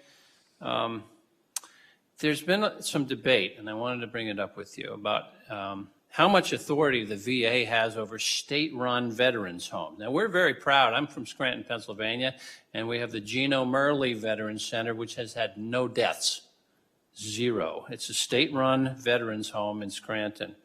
But that's not been the case all over the country, and we have to talk about this. Debate about whether state-run veterans homes that receive federal payments and are subject to federal inspections. Mr. Secretary, you've taken the stance that the protection of veterans from infectious spread in those state homes should be left to the states. And my question is, did that work well? My understanding is that there are hundreds of veterans across the country who have died from COVID-19 in state-run veterans' homes. Am I correct in that? That is true, and I think we account for many of those in our numbers that I will give you. Okay, so here's where I'm going with that. Might a stronger, more comprehensive, united policy, maybe one that takes into account where our victories have been, like in Scranton, might a stronger, unified response for the 50 states work better for the state home veteran residents where lives were lost? So it is, I think it's one of the most important questions that will come out of this. And if you would indulge me for a minute, and I will talk about the two separate systems and why Congress did what it did and what we do in relation to. How about 30 seconds? Okay, real. Congress was very clear in separating us from state veterans' homes in terms of management, operation, and control. In fact, it says it several times in the statute. We provide surveys just as the Joint Commission does for the 6,700 hospitals around the country. I'll give you the example of Massachusetts. In Massachusetts, we delivered a report to the Commonwealth of Massachusetts on January 31st, 52 pages with 7 recommendations, including infection control. The Commonwealth is the certifying authority for that home. We do provide those recommendations. When this hit, I began calling governors. I called your governor, called the governor of Massachusetts, governor of New Jersey, said, what do you need from VA? We're there to provide that bridge between the states and the locality. In your neighboring state, we've come in and taken control of 2 nursing homes. I think there needs to be a debate, a clearer debate, on what the final federal responsibility is for those state veterans' homes. Okay, we'll talk about that, but I have to move on. I want to talk about testing of VA employees, yes, Mr. Secretary. Now, there's a VHA Directive 1047 issued on April 21 this year. Deals with the All Hazards Emergency Cash Program and has an appendix. It's the it's an opinion from the Office of General Counsel, and subsection F of that opinion says, pursuant to statute, VA has the authority to provide certain health services to its employees, and that includes that VA has the authority to provide medical countermeasures to employees. Now, the VA already provides key immunizations to its own employees who are not veterans and who are not eligible for routine health care from the VHA. Do you agree with the General Counsel's statement of authority that this type of medical countermeasure is both appropriate and legal? Congressman, yes, we do. We have Good. Testing available for employees. Good. And can we agree that testing VA employees who are routinely exposed to COVID-19 patients would provide an infection spread prevention benefit? We move in lockstep with the science, sir, and CDC guidelines, yes. Thank you. So as a medical countermeasure to prevent patient-threatening conditions, as described in the General Counsel's opinion, does the VA currently offer testing to its non-veteran employees who are routinely exposed to COVID-19 patients? We do, sir. Our employees who are symptomatic or who request a test from us are able to get one through us or through their outside health insurance, should they have that, yes. Well, I'm glad you said that, because here's why I asked. As I say, I'm from northeastern Pennsylvania, and we have a VA medical center there. And that testing was not offered in May it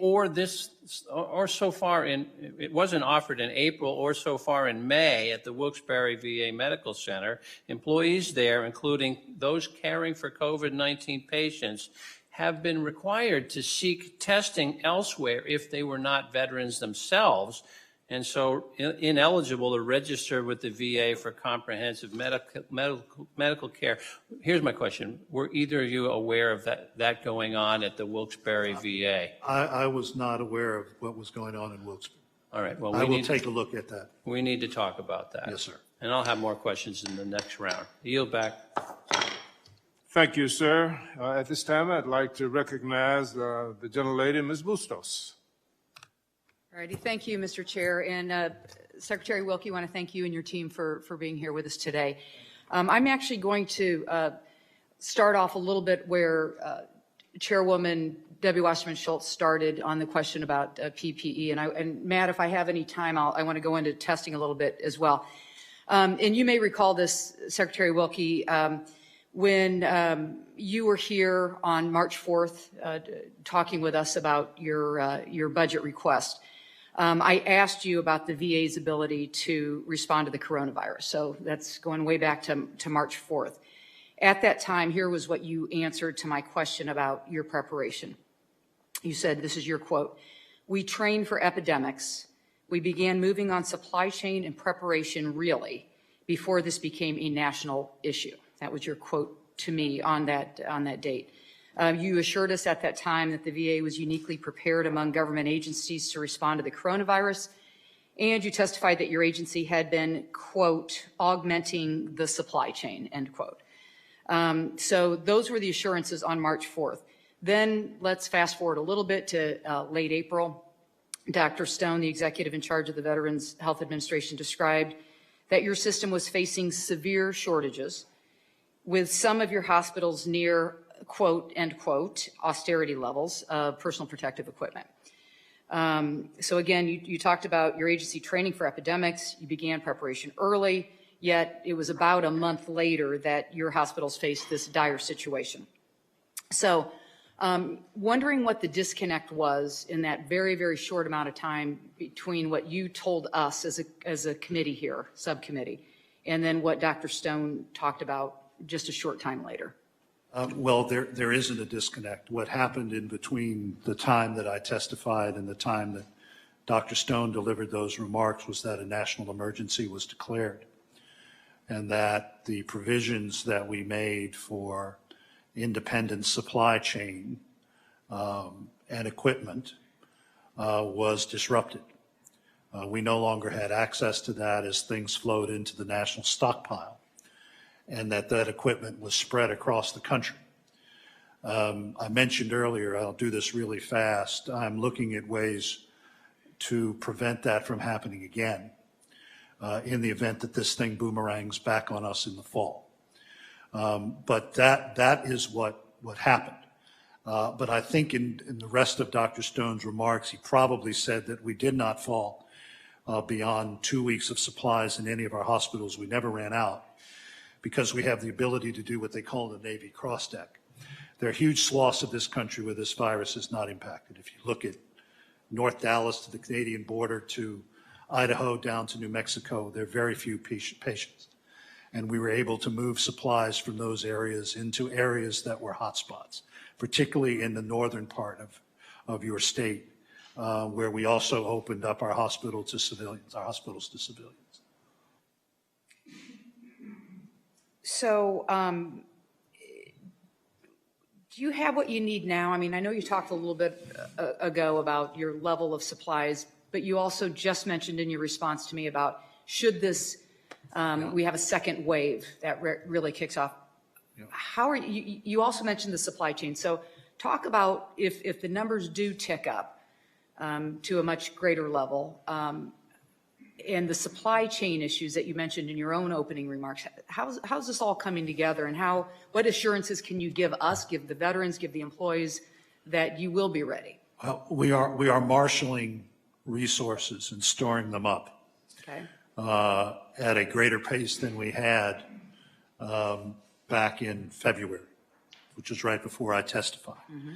I have been also talking to CEOs of large corporations to make sure that as the national emergency subsides, we start getting large numbers of equipment from them, everything from masks to gowns. So that is the plan. I'm establishing depots across the country. It's an old military model. But I have to be honest, and the chair knows this, I said right after I testified and the national emergency was declared that we were not working in optimal conditions. And we had to compensate for that. Thank the Lord. We've had a very, very low incident of infection amongst our employees. Right now, of the 330,000 employees we have, there are 500 active infections.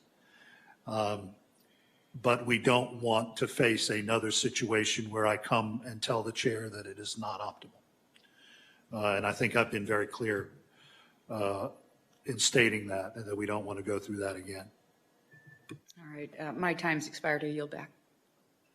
Thank you, Ms. Bustos. Mr. Ryan, you're recognized for 5 minutes. Thank you, Madam Chair.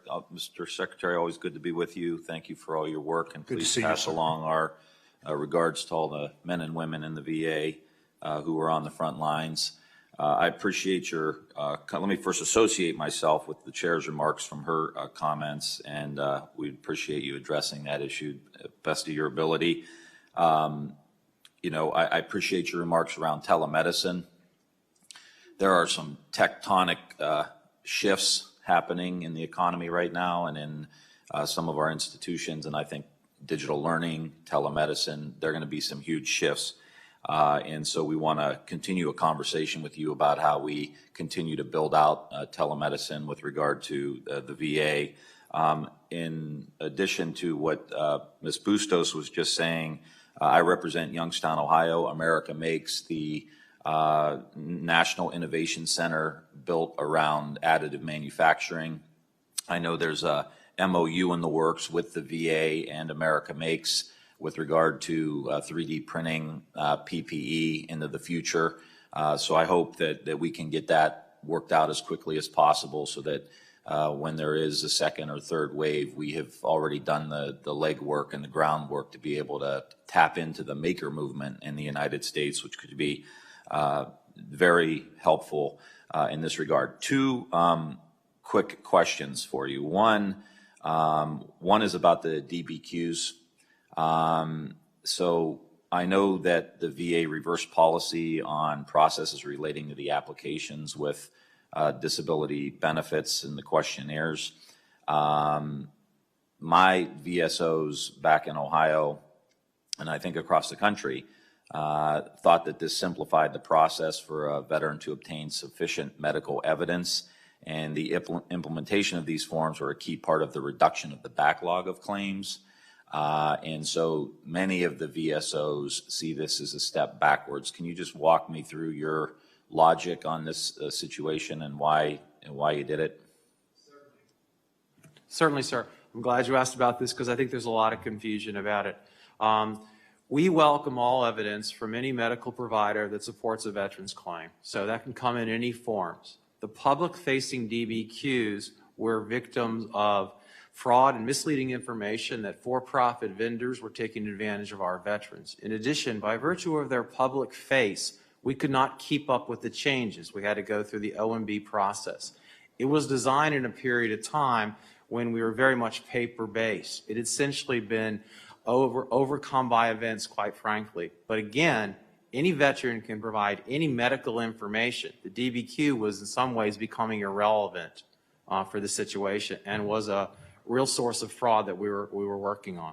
And were you working with the VSOs on this, and the VSO, Herm Brewer, and the VSO Association? Absolutely. We formed a group to consult with them to get their opinions about this. So it's perplexing that after the fact, after we work with them, to hear this. They understood the situation too, and it troubles us to sort of see what has happened with this.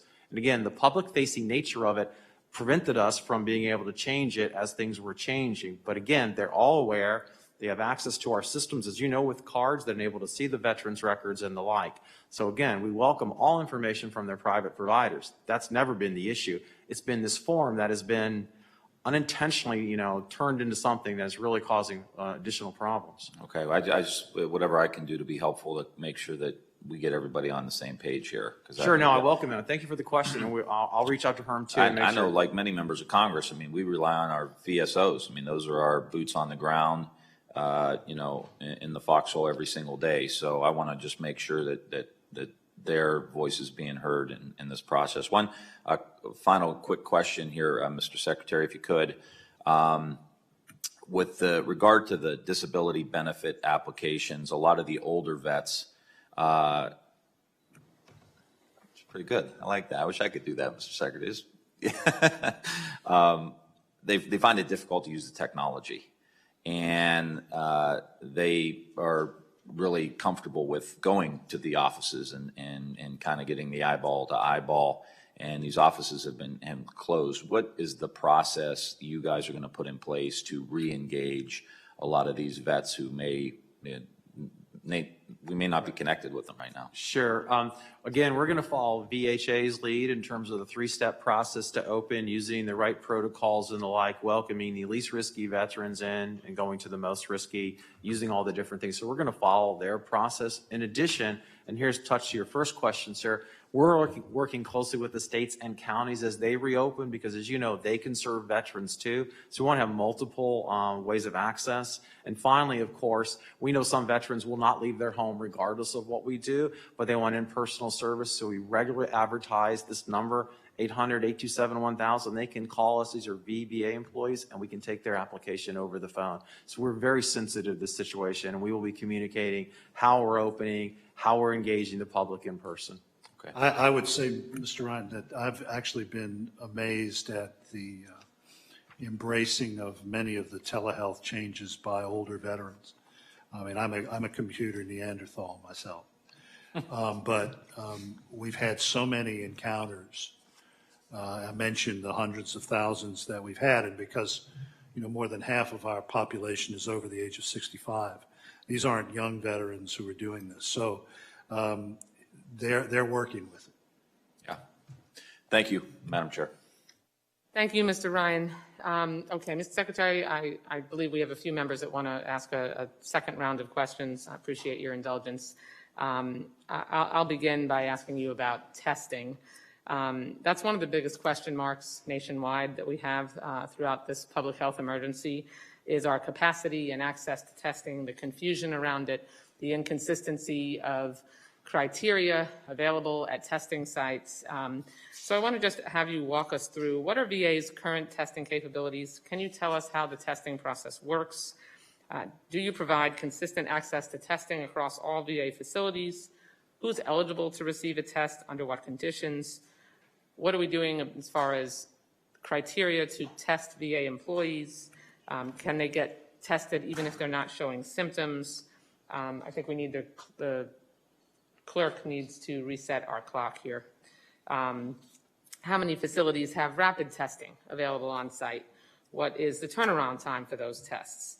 Overall, the theme of my questions are that the feedback that I'm getting from our VSOs, from different types of VA facilities across the country is that the testing criteria and accessibility and availability of it is quite inconsistent. Madam Chair, I'm happy to say we do have adequate testing in VA. We have, at this point, tested more than 125,000 veterans, just over 11,000 of whom have been positive. Most of those, as the Secretary referenced earlier, have recovered or in a convalescent status, more than 76%, and we're happy to see that high rate of recovery. Most of our veterans are also able to be monitored at home, and we are seeing a trend that as we have made testing available and as we are able to catch this illness early, that gives veterans and their families and those they encounter a better chance in being able to fight this and being able to succeed in conquering it. We also have testing available for our employees. Any employee who is symptomatic, who is concerned that they have been exposed or requests a test is able to receive that. To your question of rapid testing, we do have that in 145 facilities.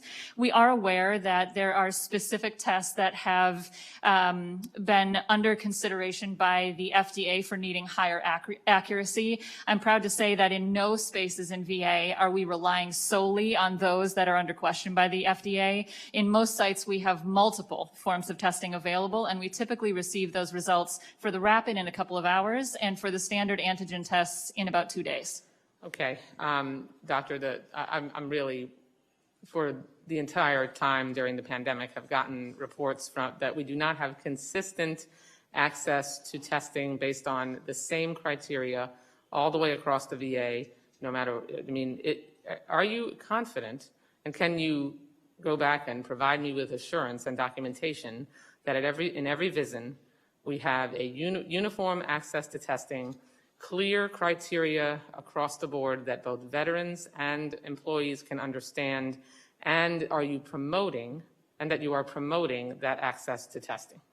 Madam Chair, we'd be happy to provide that. And yes, and to those listening today, we would so appreciate this group and those listening helping us carry the message that if there is a veteran concerned about the symptoms they have or needing a test, VA is here for them.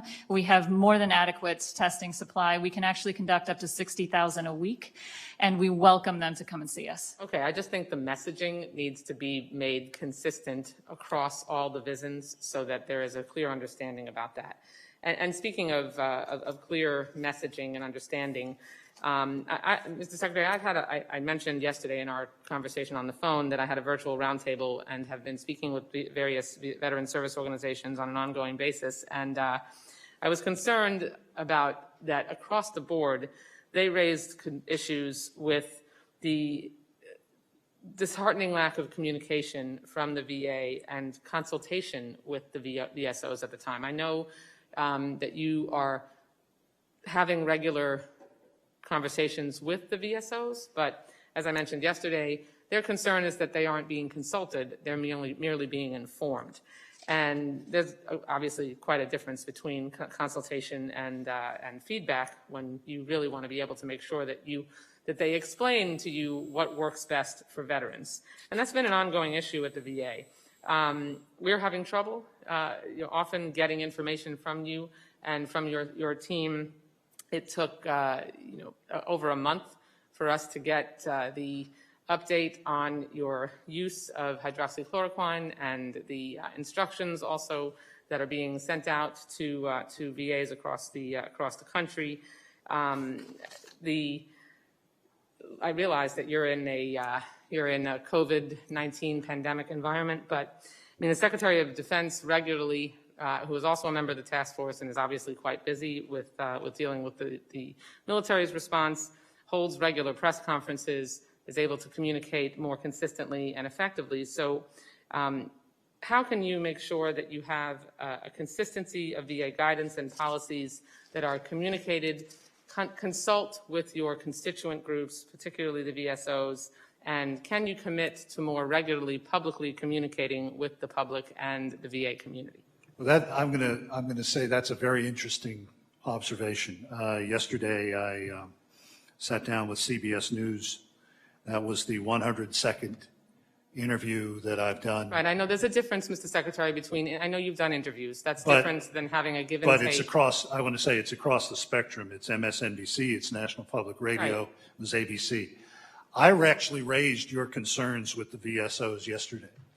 About 160 representatives on my call, which lasted over an hour.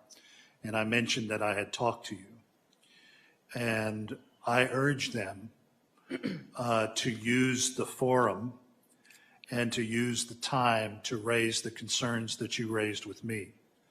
I'll be brutally honest with you, I can't guess, but I asked them to send to talk. I can't read minds. I don't mean to sound harsh, but I took your concerns to them yesterday and asked for exactly what you just said that they wanted. Mr. Secretary, just to make sure you understand, I mean, you're requiring the VSOs to submit questions to you a week in advance before you talk with them. And quite frankly, it's a lot more intimidating on a group of 160 other organizations communicating with you to be the one or two that raise the issue that all of them, as someone who's on a call every week with 233 other of my colleagues, it's not the easiest format right now to raise concerns. I can assure you, I had a very large group of VSOs represented and have been they may not have wanted to tell you to your face, but I can assure you that they have expressed a concern to me. Well, they couldn't see it just like this. Let me ask one other thing. You mentioned the Secretary of Defense. Having been the Undersecretary and Assistant Secretary, there is a dedicated press corps at the Department of Defense. They live there. There are hundreds of them. We don't have that. I do the best that I can, given the fact that the major publications, newspapers in this country don't have anybody dedicated to VA. It's sort of a catch as catch can, which is why I've done so much radio and television across the spectrum, but particularly with those venues that you would agree that most people on the Republican side or conservatives wouldn't use. Mr. Secretary, I recognize that you have done TV interviews. That is different than making yourself available and publicly communicating from a platform with a weekly or biweekly press conference to provide updates and also to engage in back and forth with more than just one reporter at a time. And then also the concern, I'm certain you're not questioning that I heard this feedback from the VSOs and others have as well, making sure that you consult, which is different than informing the VSOs, so they have an opportunity to give you feedback and feel like they can inform your decisions is a different approach than you have been taking. I agree with your observation to the extent that it is a two-way street. Yes, it is a two-way street, but right now they only feel that the street is going one way. And can you commit that you will make yourself more publicly available rather than one reporter at a time to more broadly update the public about the ongoing response of the VA to the COVID-19 pandemic? Well, I don't think any VA secretary has ever had that luxury just because of the layout of the way that we are covered. That's why I've had to turn to. However you might find an opportunity to do that, I'm sure that because we have that you're the largest healthcare system in the country, that there would be response by the press to hearing from you about the impact of the virus on our veterans. And I know you don't want to continue this, but I also say I've made myself available from I think the most visible platform in the country, the White House press room. Right, but not consistently, Mr. Secretary. Well, I don't think any of us have been because of this. Not consistently. So you won't commit to more regularly making Oh, yourself I'm going to available? I am committed to communicating in as many venues as I can. Okay. And Well, my as I mentioned, advice to you publicly is that perhaps you could do so on a more broad-based basis and ensure that the VSOs will also have an opportunity to provide you with feedback that they can give you before decisions are made. I want them to provide feedback. Okay. Well, I'm glad that we had a chance for you to confirm that publicly. And if you could give them a forum to do so without requiring them to submit a question a week in advance, that would probably make them feel more like there's a free-flowing Now, I will also say that exchange of I agree ideas. with you that logistically that's almost impossible given the conditions we have now. But I will return to the normal process of having the leaders in. And I don't know that they told you that. I don't know, Mr. Secretary, I don't know why it is necessary to ask them to give you questions a week in advance. I mean, you can certainly. Well, there were 160 on the phone yesterday. Right, I understand, but making sure that you can, if the questions come up between the week before you consult, you're on the phone with them or in a. I commit. I there are am things doing. happening in real time all the time during this crisis. I'm doing what I can as much as I can to communicate, and I agree with you that more information is better. Okay, well, I would ask you to go back and review how you might be able to make sure that in more real time prior to your decisions are concluded, that you're getting the kind of feedback that is effective for the constituency group that you represent. Okay, Ms. Bustos, I'm sorry, Judge Carter, who is still with us. Judge Carter, you're recognized for 5 minutes.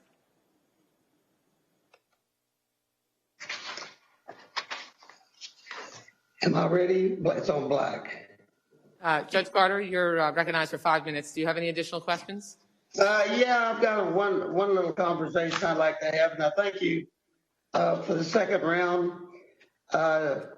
In March, Dr. Stone authorized the preventive certified registered nurses anesthetist full practice authority in those states which permitted it or allowed it, and it was to be a temporary authority. I'd like to know when that authority is planned to rescind that authority.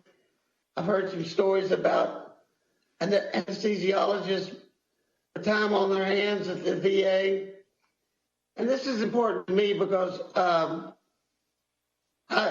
every time I tried a case back in 1984, lasted about 6 or 8 weeks, and I heard everything I ever wanted to hear about the intubation process and the chemical used to do that process, which was used in my case as a murder weapon, and the paralyzing of the system in order to intubate people with the adult gag reflex.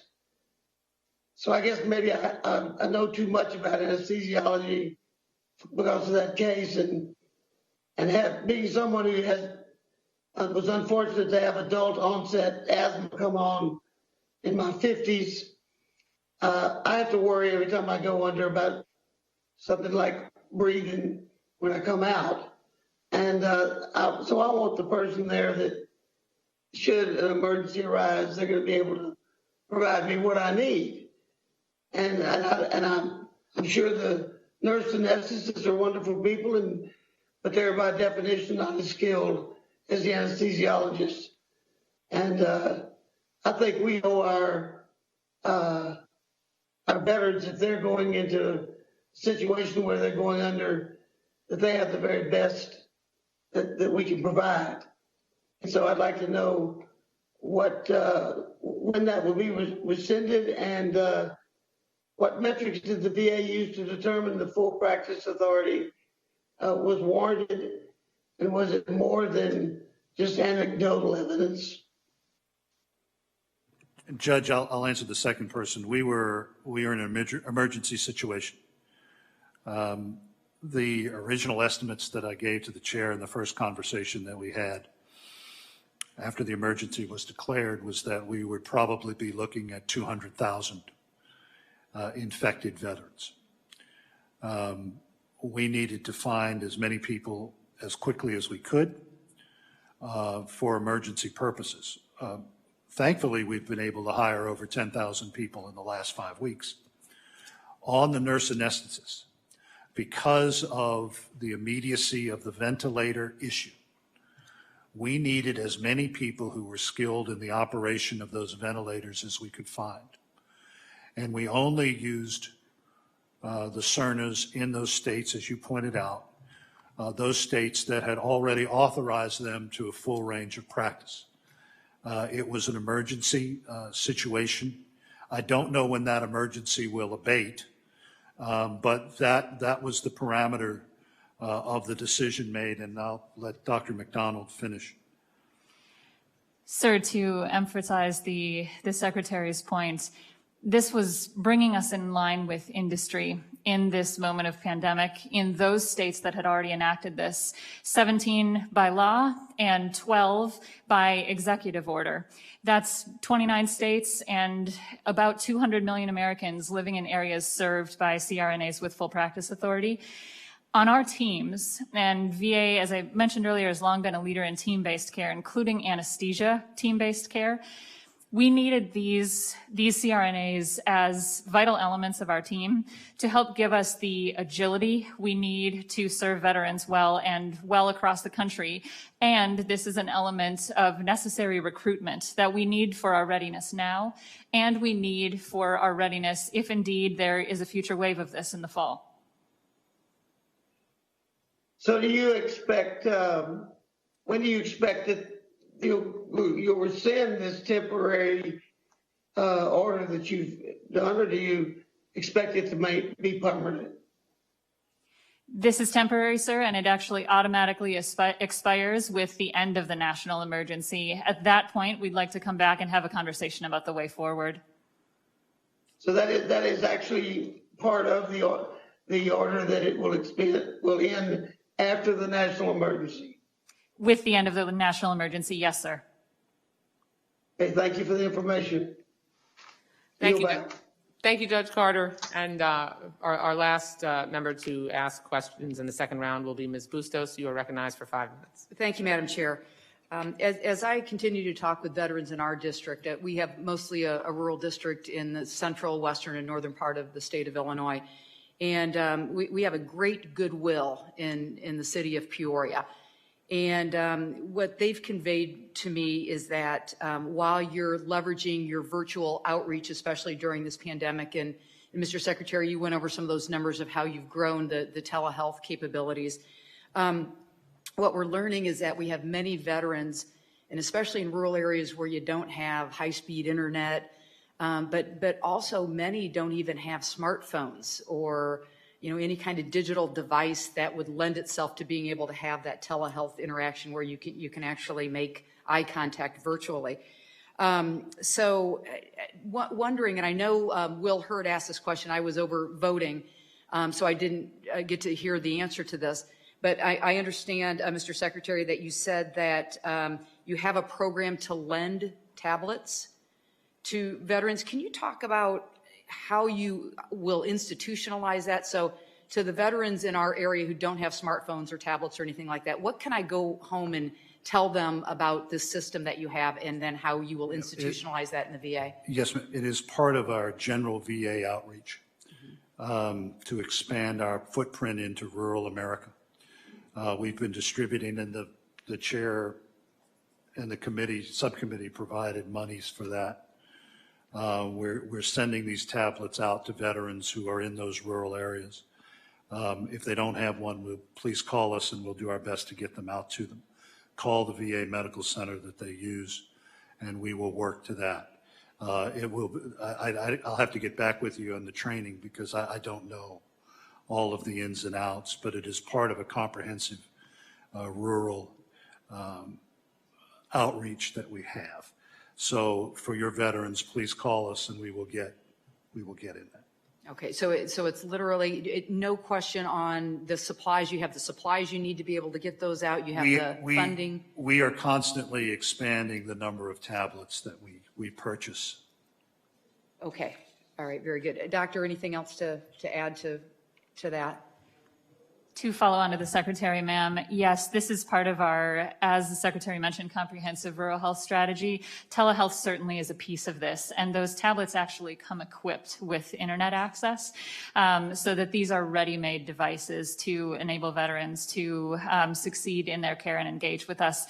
Additionally, under the Secretary's leadership, we've engaged in a number of public-private partnerships, including with the Rural Broadband Association, to bring telehealth sites to rural areas and also offset the otherwise that would be cost of engaging in telehealth visits. So T-Mobile, Sprint, TracFone, Verizon actually waive the data fees when veterans are engaging with us on a video visit. Additionally, though, the in-person part of rural care provision is important as well. Our clinical resource hubs deliver telehealth. They also send providers to rural areas to engage veterans where they are as a necessary piece of this. And of course, that's supplemented by our community care engagement and availability in those areas. And do you see any impediments to this rural health program as we have this conversation right now as far as getting the tablets out? Whether there's training that can take place or any issues with that, but any impediments right now as we have this conversation? We don't see any, ma'am. And as the Secretary said, we're looking to drastically expand this and already have during the pandemic. This started long before this, but we've drastically expanded it now. And we're thankful for those partnerships, for instance, from Apple with iPads, who have prioritized us in their supply chain in order to get this distribution done. Okay, that's great. I've got a minute left, so I'm going to squeeze in this last question. Mr. Secretary, you mentioned at the start of your remarks your surge hiring of about 10,000 employees. Can you talk about what kind of employees, mental health, just kind of what is the layout, geographic? Can you go into a little bit about what those 10,000 employees are doing, their jobs, where they are, et cetera? We have cut many corners. We have used emergency hiring authorities, but we've also eliminated many of the bureaucratic barriers to hiring. About of those 10,000, about 3,000 are nurses, 700 are doctors. We've told them that if they want to join us, they can stay in their homes, their home regions. And so I don't have the breakdown across the country, but it's a significant number. Do you have any? Yes, and just want to emphasize, as the Secretary said, that we've hired more than 11,000. Earlier this month, it was actually Nurses Week, and we are very proud to have brought on thousands of nurses, hundreds of doctors, as the Secretary mentioned, respiratory therapists, the CRNAs we were mentioning earlier. These high priority roles that we need to deliver healthcare in the team-based way that we know is so effective for this illness and for the chronic conditions that many of our veterans face. And we are planning to continue that aggressive hiring as we move forward through the summer and into the fall to maintain our readiness stance and make sure that we're ready for what comes. All right, very good. My time's out. I yield back. Thank you very much. Thank you, Ms. Bustos. That concludes this morning's hearing. Mr. Secretary, Mr. Secretary, I gave you an advanced degree.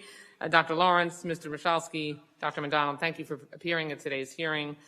We clearly have covered a lot of ground, and we have a lot to do in front of us to continue the response to protect our veterans and the employees that work for the VA against the coronavirus. I look forward to continuing to work with you all to do that, to continuing our ongoing conversations, which have been incredibly helpful and informative and have given us a real opportunity to have the kind of give and take necessary in the midst of an ongoing crisis. Thank you, and on behalf of our committee, and please send our appreciation to all of those that are working so hard to protect our veterans. With that, the subcommittee stands adjourned.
Thank you. That's okay.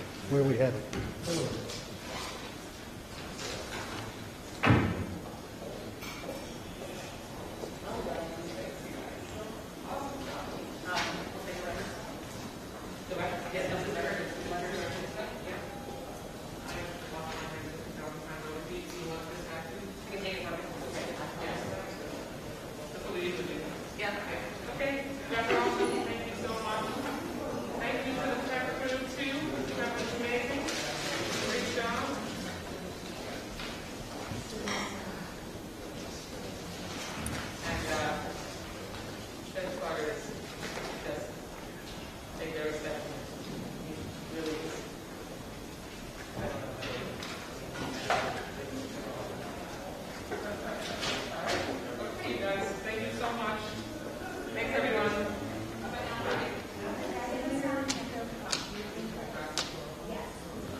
Oh, that was